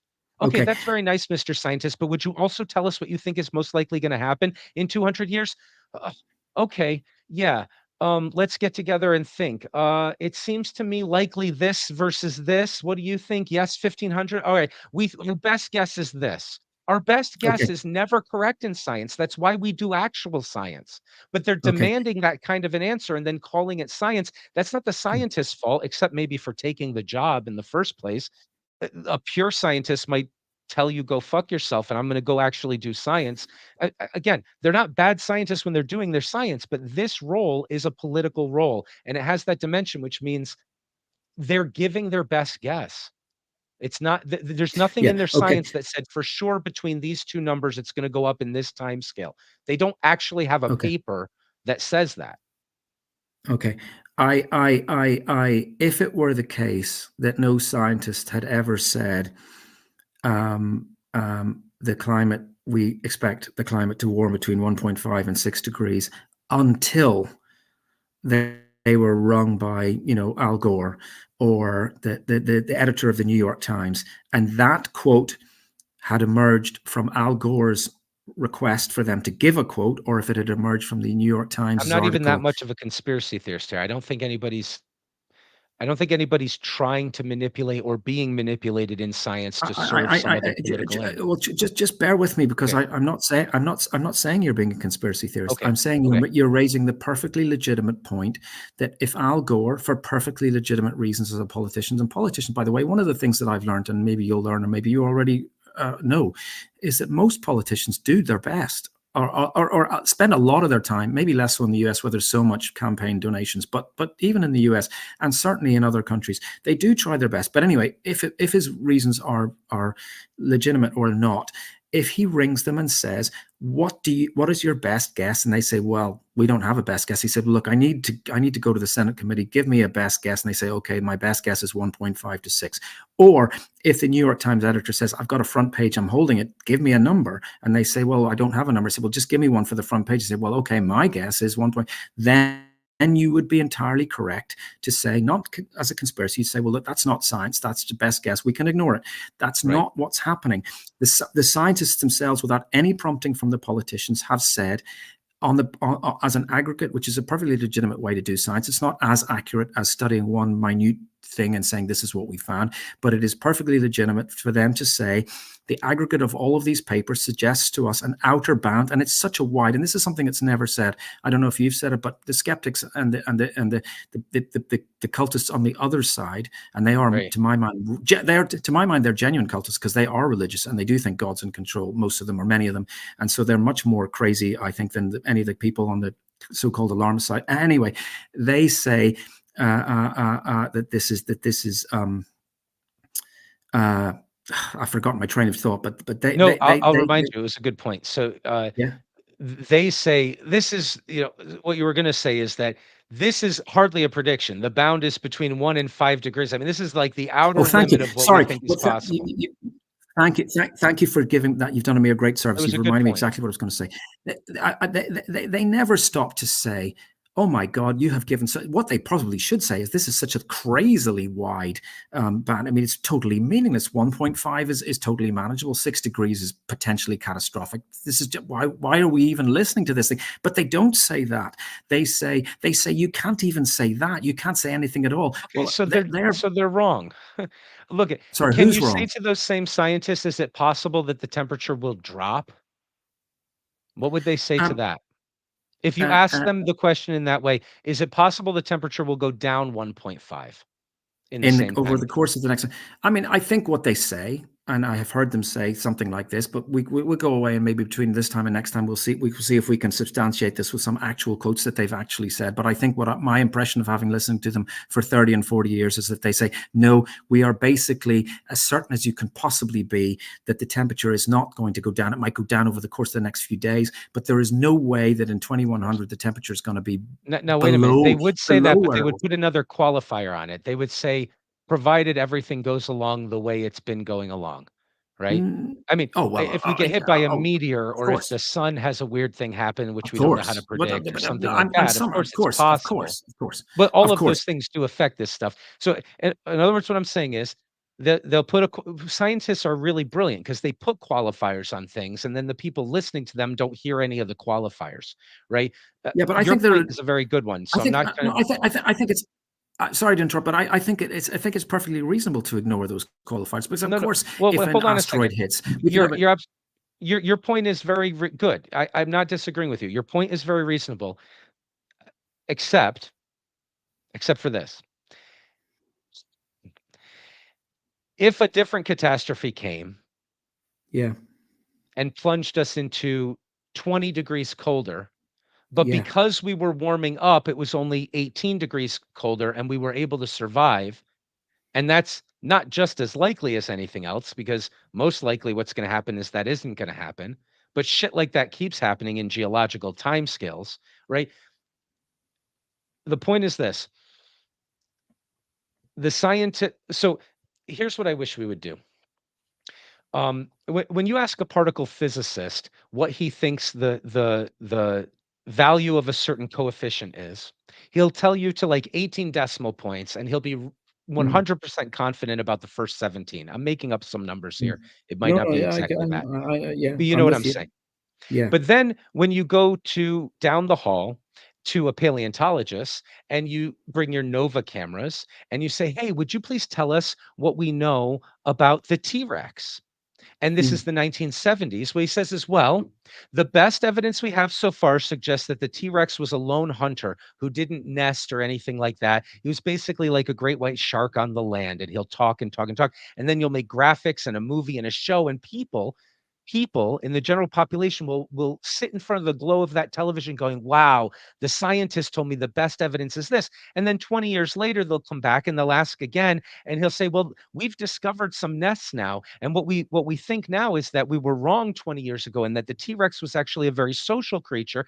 And what happens to the general population is, because they're not sophisticated enough to hear him say the best evidence we have so far and then ask what that means in his field, right? The best evidence we have so far in particle physics means to the 18th decimal point. Thank you very much. The best yeah. evidence we have so far, when we discovered one partial fragment of a nest out of the 200 billion nests that we could have found but didn't, is maybe zero point 0.5 over 200 billion, right? So, but when they say the best evidence we have so far, means, well, the conversation's going on and we can use this evidence to convince our peers that it might have been more likely this.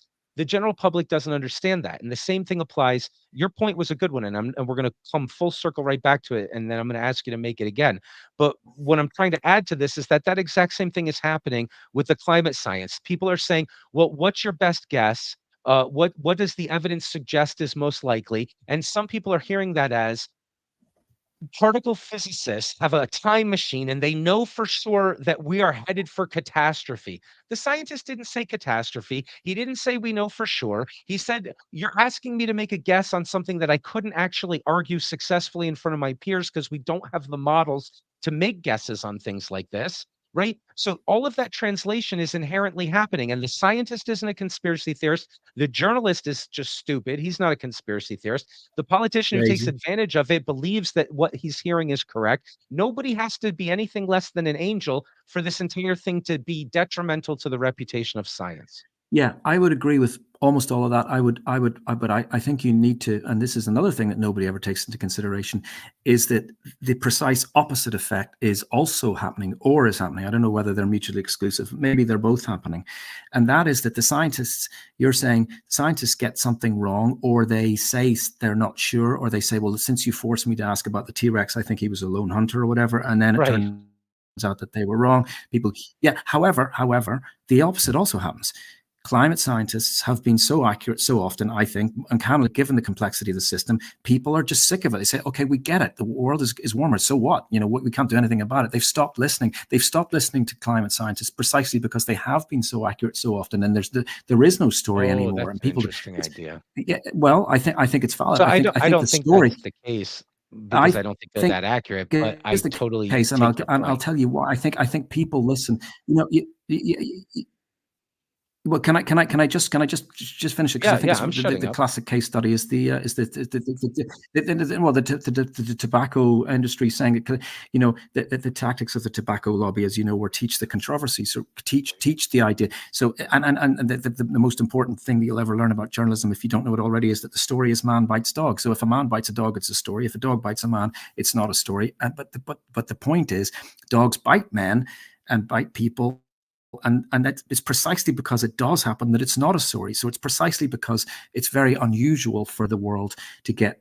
It has been in our lifetime very unusual for the aggregate to get colder. That leads, and whenever, you know, the increasingly rare times when it is exceptionally cold, and the increasingly common times when it's exceptionally warm and forest fires burn, the rare cold spells.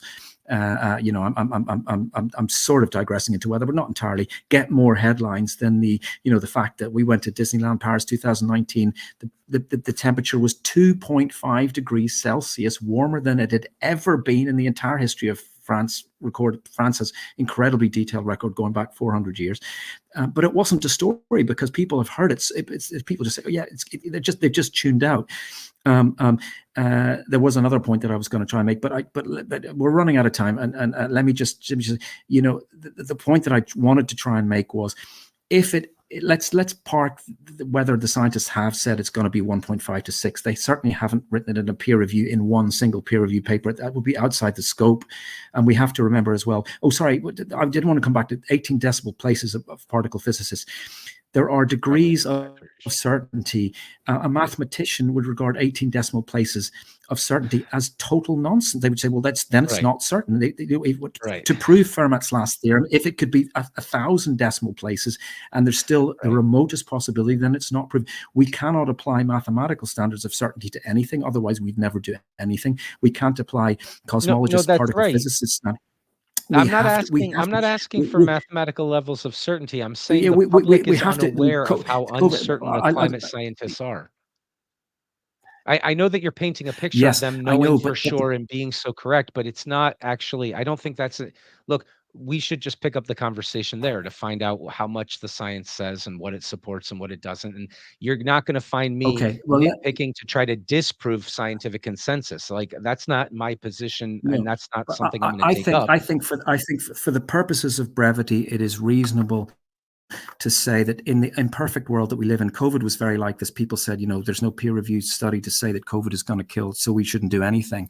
I think that COVID probably was mishandled. But no, just the point about COVID is that they couldn't possibly do anything. They hadn't even, they'd sequenced the genome of the SARS-CoV-19 virus in 3 months. They were really fast, but they couldn't possibly know what was going on. And it got milder. My sister, who's a dermatologist, not a virologist, said it's going to get milder. Nobody knew what was going to happen. Nobody knows what's going to happen with the climate. But there are sincere people who have, whether they've been asked by politicians or whether it's what they came up with, who have a certain degree of confidence about a very wide band, the upper end of which you and I still disagree about how confident they even claim to be inside scientific circles. So we're not going to establish that point. It's fair for you to say that you think they're confident to a certain level. I think it's not. I don't think they're claiming. Let me just say, okay. If I don't know about you, but my vice, I don't drink anymore. I don't smoke. My vice is gambling. I gamble far too much. But the interesting thing about gambling is it very, very quickly acquaints you with the real world. If you think if a sports team's going to win and they don't win, you lose money, you very quickly learn. And I think that if you were say to a scientist, where do you think you've got like, I'm going to give you $5,000 and you can put it on a band of temperature change. And if you're right, you'll get $500. Science is harder than that. Look here's something from it's also imperfect. No, I understand, but that's not my criticism. My criticism is like the most genius scientist in a totally different field. If you asked him, all right, here's a question you don't know the answer to about some subatomic particle shit, and we've got an experiment that will settle it. Put $500 million on what you think it's going to be. He'll put it on what he thinks is most likely and say, would you like to change your bet? And he'll go, yeah, I'm always wrong. I'm always fucking wrong. Like whatever the damn experiment shows up, it's not what I imagine, unless it's already demonstrated to me. All my guesses are just stupid guesses. Like that's what they learn. It's that gambling principle. The scientists learn, like, no matter how much we think we know, if the system exists to pull us towards that objectivity, despite the fact that we think we got it clear and we don't. We're always wrong.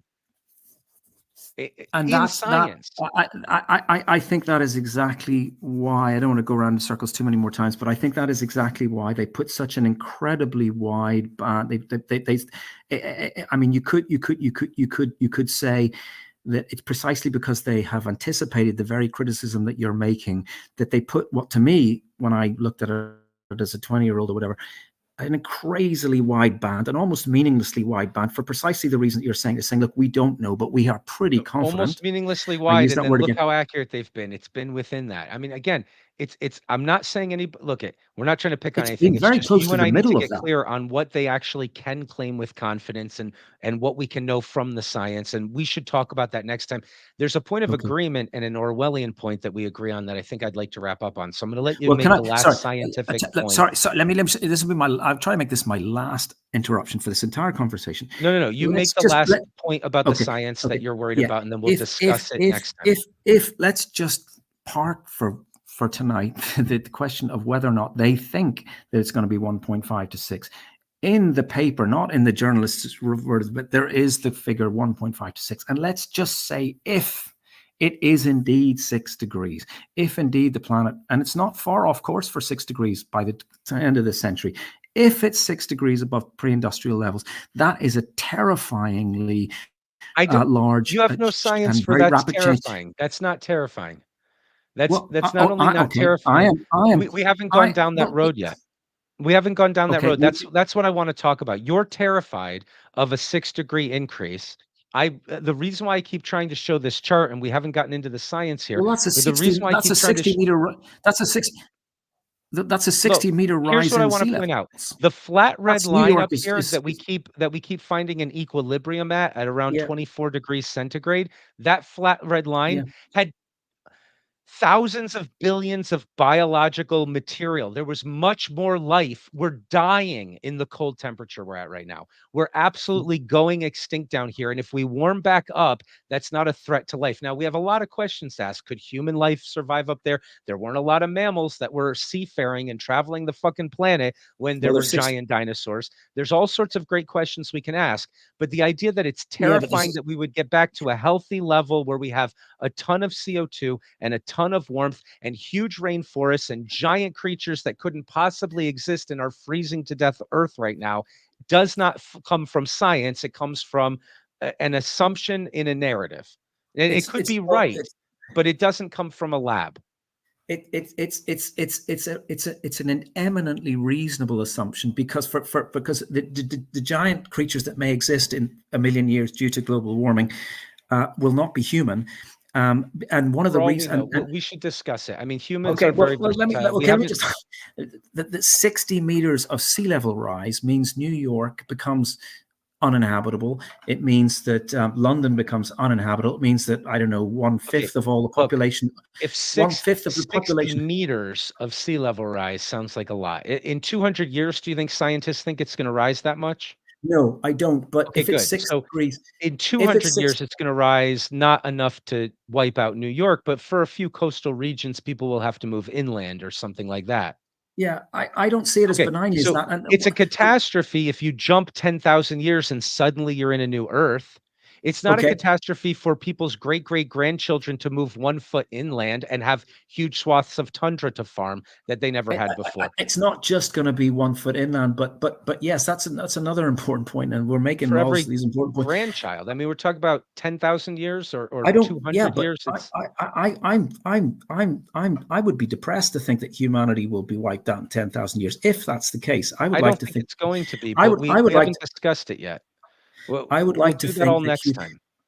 Okay, I would like to think You're that alarmed at 6 because you think it might wipe out humanity, You're and not alarmed at because if 6. the temp you think it could be disastrous if it goes up to 6, and if that Yeah. happens over 10,000 years or 200 years or whatever, you think it could be disastrous, and we need I to investigate that next time because Okay. we didn't, and we should just end on the journalism Orwell Okay. point that we will find an agreement, I Yeah. think. Tell me the journalism Orwell point again. But we will discuss that. Like we'll Oh, okay. start next time with you saying, "Look, it's pretty large error bars. I think 6 is possible, and if it is 6, here's why I think it'll be a disaster." But Mm. I'm going to try to push on whether or not that is so. Go and gather whatever you want to support that it would be a disaster, and then we'll discuss it. But that's what we'll start with next time. Okay? Okay. All right. Good. Is that I look fair? forward to it. When will we do it again? I don't know. Next week, I don't know. We'll do it whenever you want to do it. Okay, good. Well, We'll it's a discuss it late after night the for me. recording is over. Okay, good. Let's Do you feel finish. like I cut you off unfairly there, No, or I don't. On the contrary, I think you were very generous in the amount of time that you gave me to ramble on, and I still think there's I lots think to you be did a said, fine and you do too. So we'll do it again. I think it yeah, I appreciate the points you're making, and I also appreciate, uh, your willingness to, try to explain them to me, to try to make sure we're both on the same page, to listen to criticism, to consider and change your mind and try to change my mind. All of it's great. I'm also thrilled to death that we're gonna do this again and that we're gonna actually just jump straight into that last Good. point that you were making there. Yeah. What was the journalism point? I swear to God, you were gonna laugh. It was gonna be so much fun. Orwellian journalism. It was an Orwellian point. How unfortunate. Well, while you're looking for it, I can tell you everything you need to know about journalism. I'm telling you everything you need to know about science and everything you need to know. Journalism is even easier to sum up. Journalists are lazy. They don't have much time. They're not very well paid. They are not Orwellian conspiracy theories by and large. Theorists, they are, and they're not malign actors by and large. They just don't have time. They have to write something. They've got a blank page. Ink has to fill it up. That one of the favorite sayings of journalists is a page never refused ink. So that's why so much journalism is bad. And the one other thing that makes journalism bad is the readers. Readers want to read shit. They don't want to read calm, balanced, stories that say, well, scientists aren't No, sure, and the okay. first thing that the No, IPCC report that's is, right. we don't have the math to make this, so you might as well stop reading now. No journalist is going to write that because they'll be out of a job. They're going to say Yeah, scientists think a catastrophe is coming. yeah, All I'm saying is that there's no they money in may that educating may the be a fair standard. population on complicated issues, but there's also no fucking demand for it from the population either. They're going to Yes, reward the thank people who you, tell them they were always right. thank No, you. that's definitely a good way of conceptualizing Fox News. It Yeah. is, I think, a good way of conceptualizing CNN and the New York Times as well.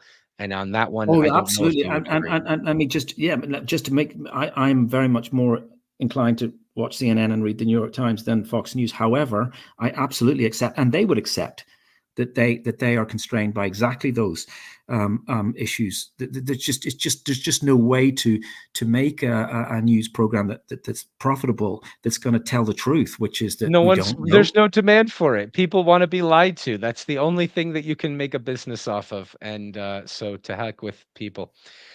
We Right. need, so that's why I always Okay. put journalists in quotes though too, because I feel like, the industry, the things you might profess to care about, that I care about, you better not be a piece of shit in them, right? If you wanna be a bad plumber, well, just I won't hire you as a plumber, but if you're gonna be a lazy journalist, you could just quit. You could just go and read every published word Orwell ever wrote, like I did. I'm not trying to Yeah. brag, but you Yeah. could spend your life doing something worthwhile, and then when you have something to say, and you can say it in a way that's not ignorable, maybe reemerge as a person who journals their journey towards the truth with a Mm. compact with the reader. I mean, honestly, I understand that it's the people demanding it, and I think that the people suck, and I think that the people who feed them suck, and I think you and I probably both agree on that. So even though I can't remember my more positive, optimistic journalism point, at least we have another point of agreement between us, I think, unless I've Good. spoken something you'd like to quarrel with there. Nothing that I would quarrel with. Very little that you said overall. And only thing I would say in summary that I disagree with is really the tone. Yeah, well, you're Um, concerned that I'm giving fodder to a group of anti-scientific people. Oh, here's something you're not gonna, I wanted to say this earlier, I'll say it really quickly. yeah. This point I was making about the nut job conspiracy theorists being 100% wrong and also closer to the truth than you and I are, than the average intellectual midwit New York Times reader is. I will just highlight that by Mm, saying I have never watched an entire show, more than just a clip somebody showed me once of Alex Jones. Alex Jones was talking about mm, Jeffrey Epstein 18 years before anybody else would. So mm. the nut job conspiracy theorists aren't wrong. Everything they say isn't wrong just because you think you can look down on them for being nut jobs. They're actually maybe always closer to the truth. Well, they're And definitely that's not a always hard closer. pill. Well, that's all, No, they might be. I'll make the no, no, argument no. later. You think No, he's you, closer to the truth about? You think he's closer to the truth about Sandy Hook? of course you're going to bring up Sandy Hook, but name something other than Sandy Hook. No, but there's one. You said always. I don't watch his show. Okay, okay. The nut job conspiracy theorists are always close to the truth. I don't even I think they're think often I think closer. that I Sandy think it's Hook is very rare. I think I it's think that very rare Sandy that Hook they're is the thing that people bring up to no, slander, um, no. a guy who I have never watched his entire show and feel no reason to defend anything he says about anything. However, it seems like a squalid maneuver. It's like, okay, you said something we could sue you on, and now we're No, going to demonize you no, I'm forever. sorry. No, it's not. It's not squalid, and I think you What should was take he that back. saying? He was saying, Well, "I'm not sure I believe that this shooting happened or no, he something." said they were paid actors. I mean, it's no, but no, no. Okay, he's a Sandy Hook nut. is just. He's wrong I about think everything. no, no, no. He's That's the other extreme. what He's I not wrong said about. was He's no, no, what I said was the nut jobs are wrong about everything and happen to be closer to the truth. Okay? So when he says Sandy Hook is a bunch of paid actors, and then mm, you can drag one of the parents of some dead child in front of him to use as a weapon to get to try to shut him up, and say, "Look, are you actually gonna look at somebody and say that their child or husband, I don't even know the situation, was pretending to be killed? You're a horrible, evil monster." Fine. He's wrong about everything. Is he closer to the truth if he believes that horrible tragedies are going to be used by, now this isn't what he believes, he's wrong about everything, but is it closer to the truth to believe that people will cynically use horrible tragedies to try to disarm and enslave the general population in a way that is less good for their safety? By, look, this is nothing further to the right than Noam Chomsky point that every authoritarian system likes people who are afraid and who have an enemy to be afraid of because their budgets increase and they can do more. It's just knowing the characters that are playing. And that's Well, closer to the truth, even if every idiotic thing Alex Jones ever said, and I don't know because I don't watch him, was completely wrong. He's still over there, while there's other yeah, people further from that truth, I think. yeah, I think you're sort of why this is an interesting conversation. Maybe for our third discussion we can have to talk about Alex Jones. But my summary on Alex Jones is that he is almost always wrong and in an incredibly cynical and How about disgusting Jeffrey way. Epstein? Was he wrong about Jeffrey Epstein? I said almost always, and I don't. I didn't know what he said I about don't know. Jeffrey I don't Epstein. watch him. I don't Does he know anything. believe we landed on the Well, moon? I well, don't know what he believes about the moon he because I may never not believe watched that, it. but I'll tell you what he does believe. He just give you two things. He thinks that the COVID vaccine, which absolutely failed to do some of the things that we were told it was going to do, and may have some minor complications for 1 in 100,000 people, and probably wasn't a glorious success. He thinks it's a bioweapon. That's No, insane. wait, He thinks, wait. Do you not believe that the COVID virus was leaked from an actual lab that was working on bioweapon technology as well as other virus research? first of all, I don't Because think those it were was. all nut jobs who turned out to be correct. No, they think it was leaked deliberately, and No, okay, they're all nut I jobs. think And while they that were if being it came from a censored from lab, which I Twitter, think, New York Times readers were saying, what a bunch of nut jobs. It came from somebody eating a bat in a Wuhan market.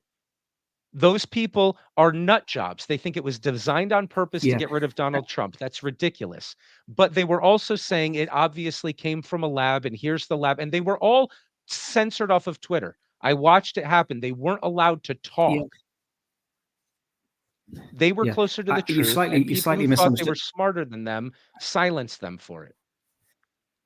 No, well, that's your. I don't agree that if they were correct that it came from a lab, but it was leaked from a lab, that their theory that it was deliberately concocted in a lab All as a look, plan you're to to taking a to to, fringe. You're taking a fringe. to All the people I ever heard just said it was leaked yeah, from a lab, hmm that we paid for the research, that it was a stupid thing to do. They tried to make yeah, some but connection that's between Fauci that's probably illegitimate for the funding of it. They see connections where they don't exist, but all they said was the Wuhan lab for coronavirus exists in Wuhan, and we think that somebody did something accidental. That's all I ever heard from people, and all of those people were censored. And there might have been a few fringe nut jobs who said it was generated on purpose in America to get rid of Trump and then flown over there in some secret CIA jet or some other bullshit.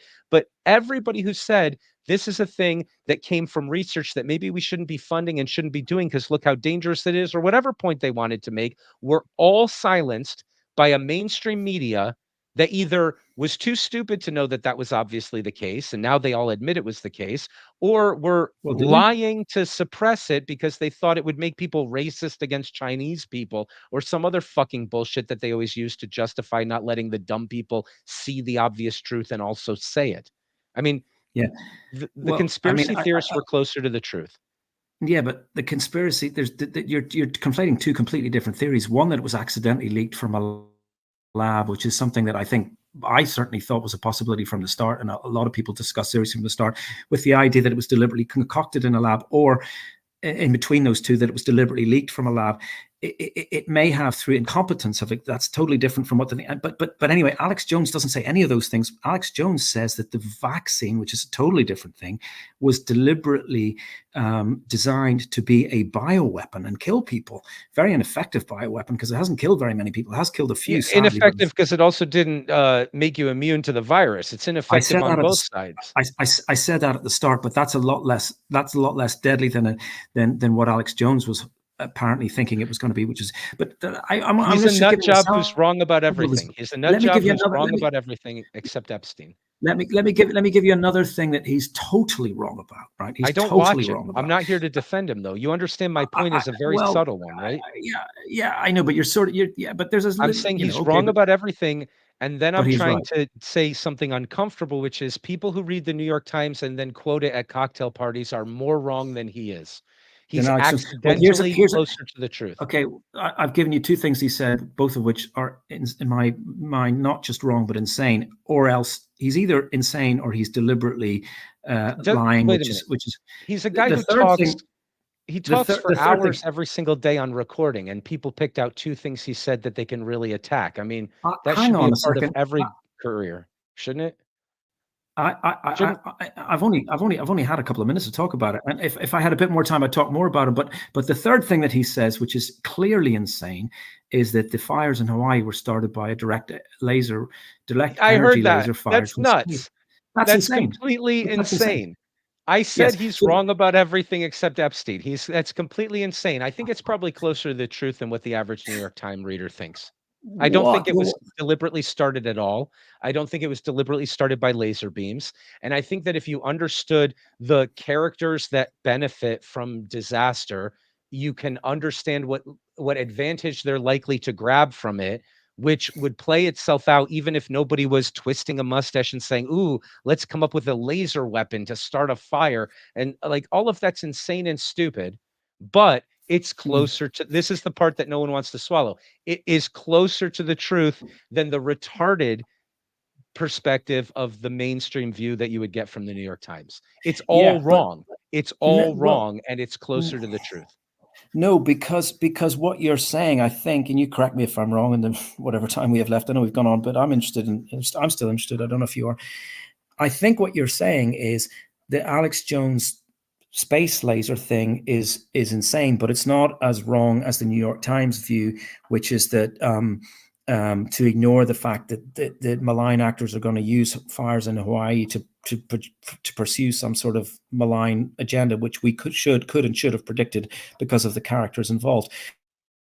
But that's not what's happening. What is happening is that despite the evidence, or what I believe to be the very powerful evidence that we are potentially endangering the future of civilization, nobody is doing anything. So carbon trading hasn't really gone anywhere.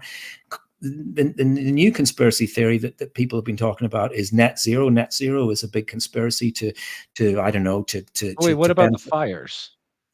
I thought you were going to make a point about the Hawaii fires that had Well, nothing to do with climate I change. assume that the only possible agenda, that certainly what Alex Jones thinks, and what the only agenda that you could possibly have for talking about the fires in Hawaii is to get people to change their behavior and burn fewer fossil fuels. There's no what I you didn't actually. think there was a connection between getting people to burn So fewer what fossil is the? fuels. I don't think that Oh yeah, no. I Well, I don't even think that's Alex certainly Jones what thinks. Alex Jones. Does Alex Oh, Jones think absolutely. Oh, there's a sorry. Hang on. connection between climate change Of agenda course. and the fires in Oh, Hawaii? of course. You Oh, obviously he don't thinks follow. they were started by a laser beam to convince us of global Yes, warming? of I'm course. Well, I'm glad you laughed. sorry. There you go. I told you I've never watched his show, so I don't Yeah, even know. no, but he's not the Okay. only person. No, but he's not. I mean, that's a very widespread. A friend of mine But was wait a saying, minute, but hold on a second. Okay. yeah, Will there be people who will cynically or genuinely, let's say genuinely use a fire disaster and instead of focusing their energies on things that would help the people in the local area that have been injured, advance their global political agenda off of something like that? And is that a horrible thing to do that doesn't mean anybody was conspiring to start the fire with a laser beam, but is closer to the truth than what people who are influenced by this narrative that the main thing we should care about is climate change are going yeah. to notice? No. And the answer is no for two reasons. And I'm glad you asked that, because there are two reasons why the assumption apparently underlying that question is totally wrong. Number one, I think that if someone were to say, I wouldn't call it cynically used. If someone were to say this is what we would expect in a warming world, and it's not a good thing, and it's something that we should be concerned about, maybe something we should do something about, I think that's an entirely legitimate thing to do. I don't think there's anything wrong with it. And secondly, and more importantly, they're not doing it anyway, because all of the policies towards net zero, which is the new thing that people talk, are all being abandoned. There's no country, that, as far as I'm aware, that's pursuing it. The UK was kind of half-heartedly pursuing it, wanted to lead the world, has now dropped all of its carbon neutral net zero policies. It's just basically saying, well, we're going to do it maybe at some point in the future. They're just pushing it back indefinitely. They're not going to do anything about it. They're not bothering with electric vehicles, whether they are good, bad, or indifferent. They're not bothering with them anymore. They've there's nobody is doing anything about anything. So the idea that yeah, so there's nothing happening. Let's get off of the fire thing. I don't know enough about it, and Alex Jones is a nut, probably. I want to talk about a couple of things. You talked about plastic in the trees. You talked about plastic bags everywhere. Yes. Do you know why we have plastic bags? I know you do, so I'm not trying to ask a stupid question. No, we do. Yeah. George Carlin says that the whole purpose of humanity is for the earth to produce plastic from fossil fuels. Semi-seriously. The reason why there was a huge political movement to make plastic bags is that environmentalists felt like it was bad that we were killing all these trees to make paper bags. There was a huge political movement to say, look, this plastic bag isn't, we don't even cut down a tree. Poor Mother Earth was being raped and we were killing all these trees for these paper bags, but now we have this miracle of plastic. Okay. Yeah. The same thing's happening with batteries. It's actually really funny how obviously in 20 years, we're going to say, wait a minute, we were so concerned about putting plant food in the atmosphere that we covered the surface of the earth in lithium. What the fuck were we thinking? That's what's going to happen. And so yes. Okay, so being motivated genuinely to care about the planet and the future and all of that doesn't mean that you're not the good intentions paving company. Well, no, I don't totally accept that, because there are some. Look, I mean, there are people who, as you imply, are not aware of the fact that what they're doing now may be actually worse than what they're trying to prevent. That's group A. There's group B, which is the people who are maybe sort of cynically saying, well, we know that the batteries are going to be worse in the long run than the global warming, but we're going to do it anyway. I don't know how large care. And then there's group C. Then there's group C, which is the group to which I like to think I belong, which is the people who say, Jesus, we've got plastic in the trees. That's bad. But if we cut the trees down, that's also bad. We've got batteries, which are bad. Why is it bad to cut the trees down?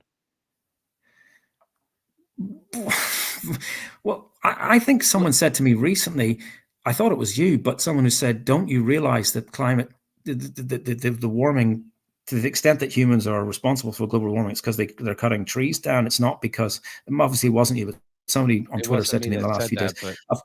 Yeah. Okay. Well, trees are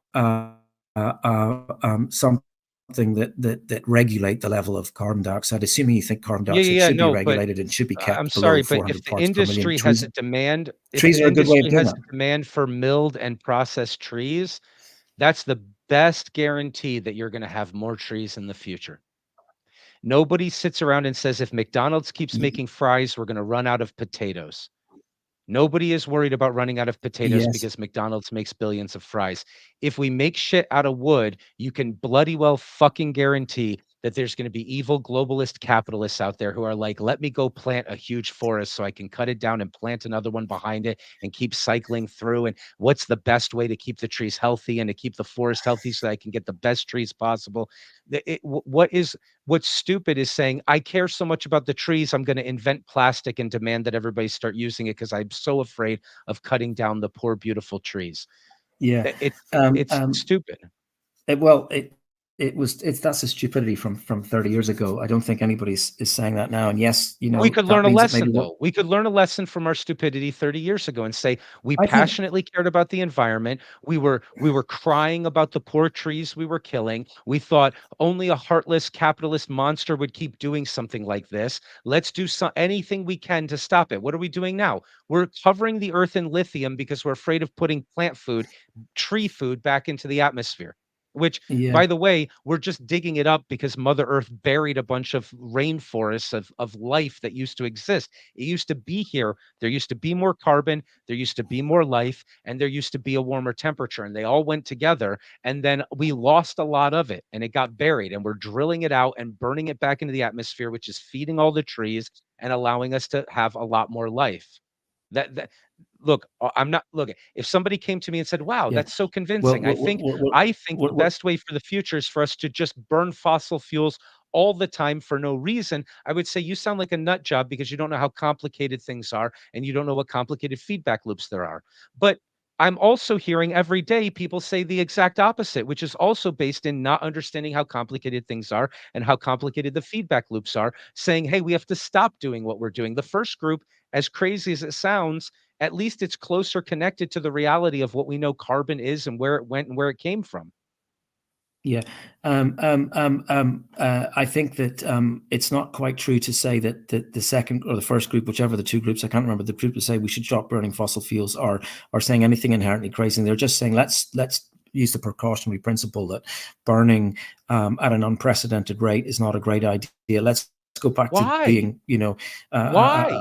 Why? because as you've just described, there was more life in the past, and the reason there's less life now is not because we live in a cold climate. We No, live in a warmer climate. The reason there's less life now is because we're wiping it out, and we're wiping it out for all not sorts of from reasons. warming it, not from warming it. No, no, no. The reason why That there's less life now is that we live in a Pangea biosphere. The no, reason why there's less life now is that there were like 7 different continents of life evolving. I If they know were that. all one continent, there would only be certain apex predators and there would only be certain creatures filling niches, but we had 7 different versions of all those things. But now that we're traveling the world, all the species have to compete with all the other species and all the bacteria and all the diseases that they have. And so we're just basically moving the continents together without moving them together by traversing the globe. The Yeah, well, temperature increasing is yeah, not that's an bad for interesting. life. The temperature increasing is where life was thriving. The temperature increasing is where there No, I was a know. lot more CO2 in the atmosphere and it was a lot warmer and there was a lot more life back then. No, We're no, not killing life by I warming. We might be saving life by warming. well, Life likes energy. It likes having these things. It does life does really well with warm temperatures. It dies worse with the cold. Uh, the fact that you can't farm the whole tundra, the fact that like nothing can grow in most places where it used to be rainforests and dinosaurs and bugs larger than a car, right? Like we're not saying that we're going to reverse evolution and go back to that type of organism, but what we're saying is life does real well with lots of energy and lots of CO2. It's not bad. That's not what's making things bad for life. yeah, that's something you asked me, and as I said, our Twitter conversation that preceded this conversation was not entirely unproductive because you did make that point, and that's a valid point. But if you remember, my response was, I don't think that life is going to be wiped out. It's entirely possible there will be more life, and so on the biomass, maybe more because there's a higher temperature, but it's going to be bacteria and cockroaches, and that's No. not a future. Well, what is it going to be? Why do you think it'll be bacteria and cockroaches? Why don't you think trees will do better with more CO2 and warmth? I mean, we build greenhouses and we pump CO2 into them because trees do really well with a lot of warmth and a lot of CO2. Why do you think Well, bacteria is the only thing that's going to live if we I go think back it to the temperatures where rainforests were covering what's now desert and rainforests were covering what's now tundra that can't grow anything? Why would because that be bacteria life? because I'm exaggerating. I said, but cockroaches are a long way up from bacteria. But I mean, even cockroaches is an exaggeration. There'll probably be rats and maybe a few mammals and so on, and there'll be lots of different life forms. That just won't be anything that we find particularly that I find particularly pleasant. But you ask why I say that. I say that because my understanding, as someone who's not an expert in paleoclimatic, is that when the temperatures went up to around 9 degrees, as I understand it, warmer than they are now, almost all the life on planet Earth died, and the only life forms that survived were some things in the ocean. I don't know who told you that, but I think that's wrong. I think that's a lie that somebody said. A lie? Hang on, it's not a I mean, lie. I don't know where you heard It it may be from. wrong. There's a big difference. Well, I don't know where you Well, heard it from. the mass extinction event, and I try and Google it. The mass extinction event before the 65 million years ago, the dinosaurs, was caused by climate change. Of I gather around about 9 degrees Celsius, my father time. It was a mass extinction that was driven by climate change, and it was the temperature, as I understand it, the increase over the course of tens of millions of years was about 9 degrees, and that was enough to wipe almost everything out. So if we have 6 degrees in 100 years or 200 years, we're well on the way to 9 degrees, and we're well on the way to wiping out the sorts of forms of life that I value, which are sort of, mammals basically, and humans in particular. Look, I again, I think, think but you're look, repeating I a don't narrative pretend to that be didn't sure come of from that. a Right? scientist.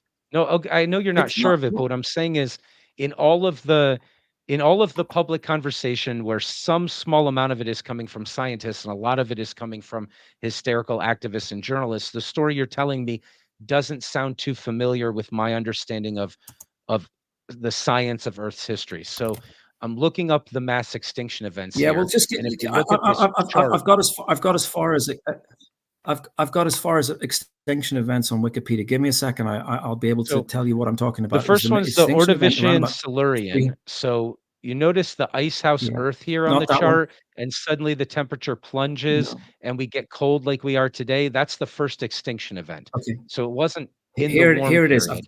That's not It's the all of Permian. them. It's the Permian. No, it's the Permian Triassic extinction event. I think Okay, the 81% Permian of all. Triassic. Yeah, and that was What? caused. Let's have a look. Okay, the precise causes remain unknown. So I was wrong about the level of certainty, but the best guess is, as I understand it, if I've got it right, I don't think that's the carbon best dioxide guess. rose to 2,500 ppm, which is a lot. And the temperature rose, if I can find it. So a flood basalt volcanic eruption is not like a normal volcanic eruption. We actually have just recently discovered that they're happening in Yeah, but that's the Antarctica. cause. So That's the that's cause. right.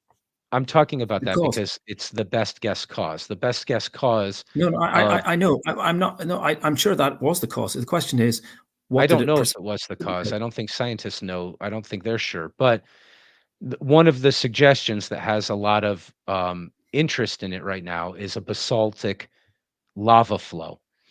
And Yeah. so let's learn what a basaltic lava flow situation is like Mhm. and say, okay, is this like putting CO2 in the atmosphere and warming up the planet?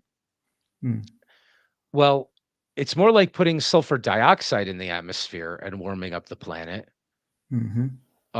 than it is putting plant food in the atmosphere.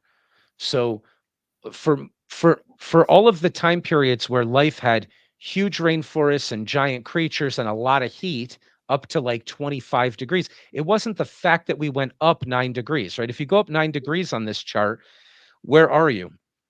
You're at 19 degrees. So you're not even at the peak of 24 where things seem to level off and life finds an equilibrium where it's thriving really well, right? And you're finding Mhm. one extinction event in the Permian Triassic, right? So you Mhm. can see a drop off of temperature there just a little bit, and you can imagine that the lifeline dropped off a lot or something like that, right? Mhm. Well, a basaltic flow, it's like, okay, so I don't want to tell you things that you already know and be too cartoonish about it, but a lot of people No. don't know these things, and so it might be worth really quickly talking. Different kinds of volcanoes, okay? So in Hawaii, you're never going to have a big explosion like at Mount St. Helens, right? Hawaii is just always going to be smooth and flowing and chemically cool, and it's going to keep expanding the square mileage of the United States as it does, as it keeps growing out and just sort of making the island bigger. And you can walk right up with a stick and poke it. I mean, I'm not advising anybody do that, but Yeah. it's never going to explode. Whereas in Yellowstone, within the next 3,000 years, at any fucking day in geological time, there's going to be such a huge explosion that, the sun's going to be blotted out for quite some time all around the world. I mean, it's going to travel around the world. This stuff is going to be basically blocking out the sun for quite some time. And we know How that's much going to time? happen. What? Uh, How much time? Okay, so I am living pretty far away from it, and I would expect it to be dark for weeks, Mm. um, How will it maybe compare months. with the How will it compare with the Indonesian one from 150 years ago that blotted the sun out for a day or two? Uh, oh, you're talking about okay, wait. Krakatoa, is it, or I can't remember. Look, I'm not looking at numbers right now. My guess is like 1,000 times worse or something like Wow. that. It's going Okay, to be so a that's pretty catastrophic. It's going to be crazy. And the And reason it's why we going know to it's going to be crazy is that we've been able to look at the rocks in, oh, let me hit this button correctly. We've been able to look at the rocks in the area and find out that it's done it 6 times before. And then we've been able to measure how much rock was moved when it happened those times. And we're like, okay, it's going to be a big goddamn explosion. And the reason why that is very interesting. So in Hawaii, you notice that there's a chain of islands.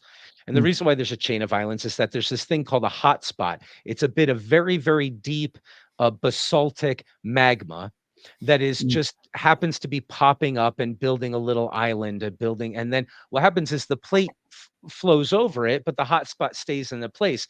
So all of the other islands are not volcanic because the volcano is now over in a different area, making a new island. And those are just cooling and sinking into the ocean again as they get more and more dense. Denser things sink. And so it's hot and not so dense. And then it gets denser and denser and denser and sinks and sinks and sinks. That's where you get that chain. What's cool about that is that you can see how far away the islands are from each other, and you can calculate how quickly the plate is moving because, mm. the hot spot stayed in the same place. Okay, we presume. Fine. So that's very, very deep. We'll call it basaltic magma, and that's how it acts, and it's not volcanic.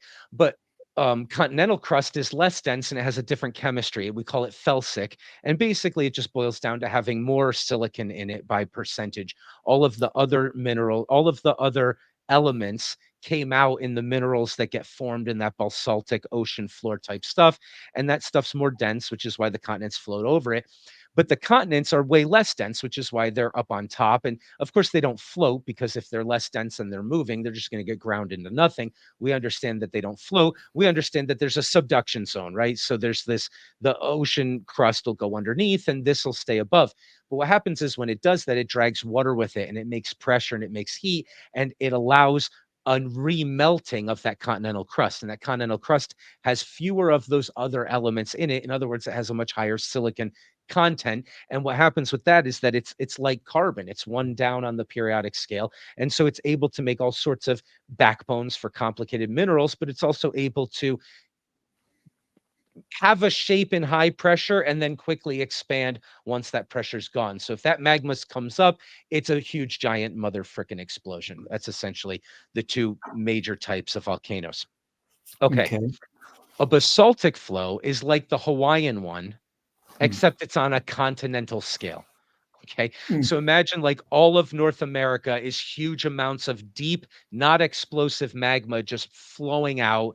It's like you're on the ocean floor, where the mid-oceanic ridge is. There's all mm, sorts of sulfur coming out, and there's actually bacteria that do chemosynthesis. And we've just discovered this in the 1970s that there's life that lives in these volcanic areas mm. that not only is bacterial, but is more evolved. There's crab-like life. There's plants with giant stalks that have hemoglobin blood when you break them. It's alien life that lives down there that we didn't even know existed until the 1970s. And if you put all of that life on a scale, it weighs more than all the life you've ever seen, from birds to Okay. trees and everything else you're familiar with. It's freaking crazy how little we know about the earth that we're Okay. living on. Well, look, Okay. can I, sorry, look, I'm going to need to go and you probably need to All go right. too, but So it's with 5 So then we'll stop talking about that. We'll just say the basaltic flow, it's a lot of sulfuric. It's like hell flowing over the surface of the earth. It's not like plant well, food that was buried, plants that were buried in the earth and then being reintroduced to the biosphere, which is what we're doing. We should talk about this more. That's not enough to be convincing, but it's a little hint of we need to have a back and forth about whether or not yes, burning fossil fuels is like that.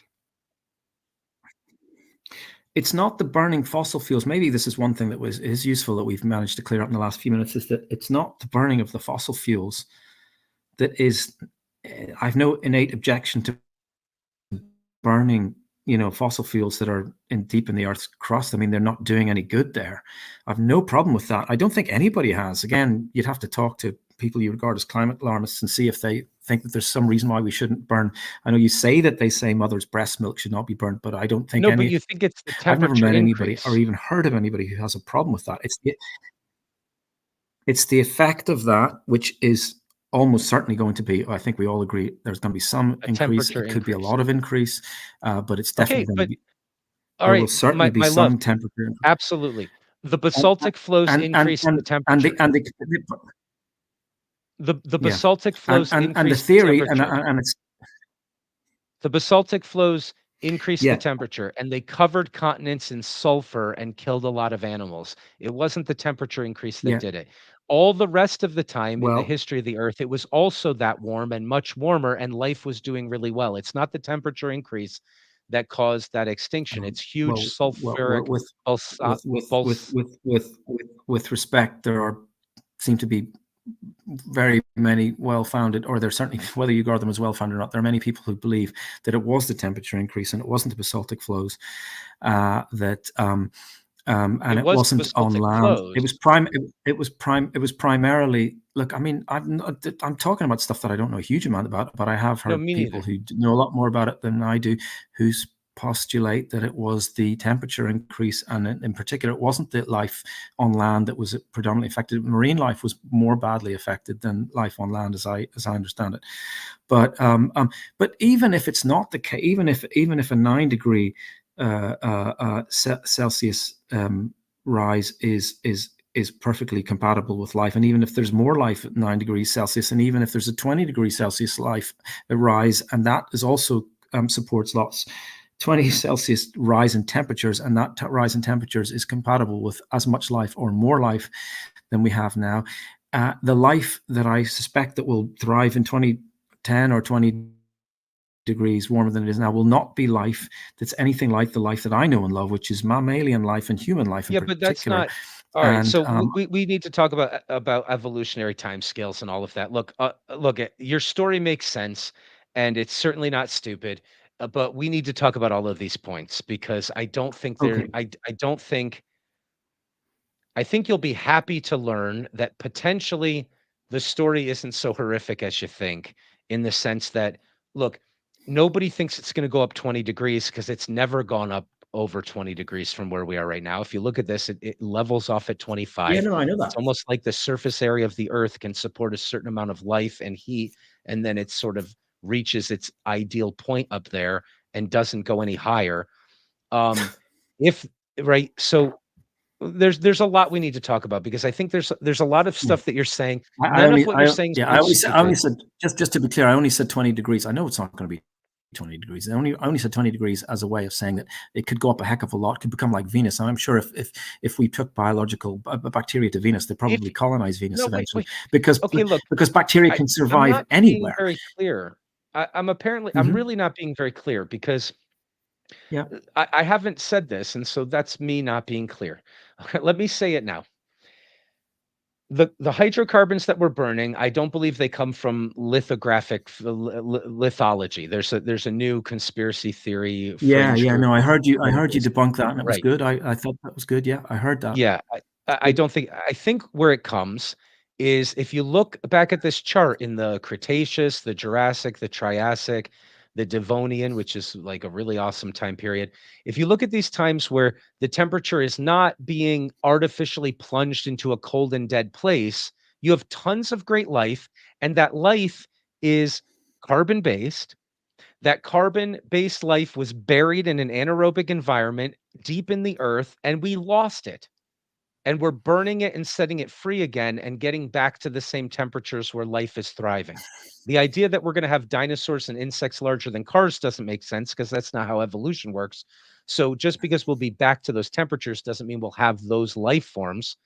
Human beings, look, we need to ask the question, could human beings live in an environment if we got in a time machine and went back to the Jurassic and we knew to be safe from dinosaurs, could we live in that type of a temperature? That would be something we should ask ourselves.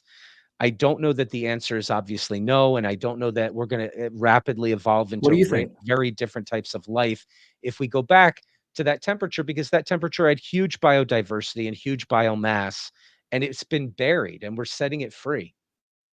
That's another narrative. You see, I'm not saying that that's the narrative that should animate people. I'm saying it's just as scientific a narrative as the one that says we're going to have bacteria and cockroaches and there won't be any, like, none of that comes from science any more than, like, the first one is at least, look, again, I want to be clear. If somebody came to me and said, "You're right, we should dig up all the fossil fuels and burn them quickly so we can get back to these gorgeous, luscious rainforests," I'd say, "Stop interfering with shit. You have no idea what you're actually going to cause. Things are complicated." I would think that person's a nut, so I'm not advocating that. What I'm trying to illustrate is that but perspective but that's is exactly that's no, that I perspective have is to stop no you because less scientific. that's exactly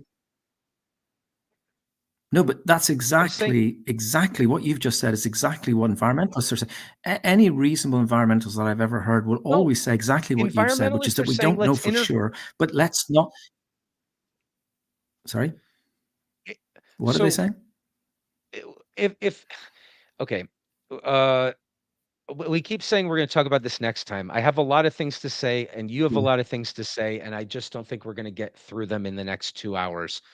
So let's just agree to No, put I a have to go in. bookmark right here, and we'll pick up on this. Okay, good. Well, thank you for your time, and And your I don't know when I'll get the chance to indefatigability, do it and the again. fact that we could both obviously keep going for 5 more hours since this is fun. Yeah, well, So yeah, we could. I'm going to say that the next time I'll have to be a little bit briefer, which might be a good discipline for both of us. But we set the ground rules, for want of a better word, up very nicely. It might be a week or two before I get a chance. Hopefully, not more than a week, and it might be a bit briefer. But we can just jump straight in next time and get cracking. So yeah, we'll um, stick to the science. So that might make it go faster also, and we'll debate that stuff. So yeah, let's do it again. We'll be in touch, and okay. I'm going to end the live stream right now. And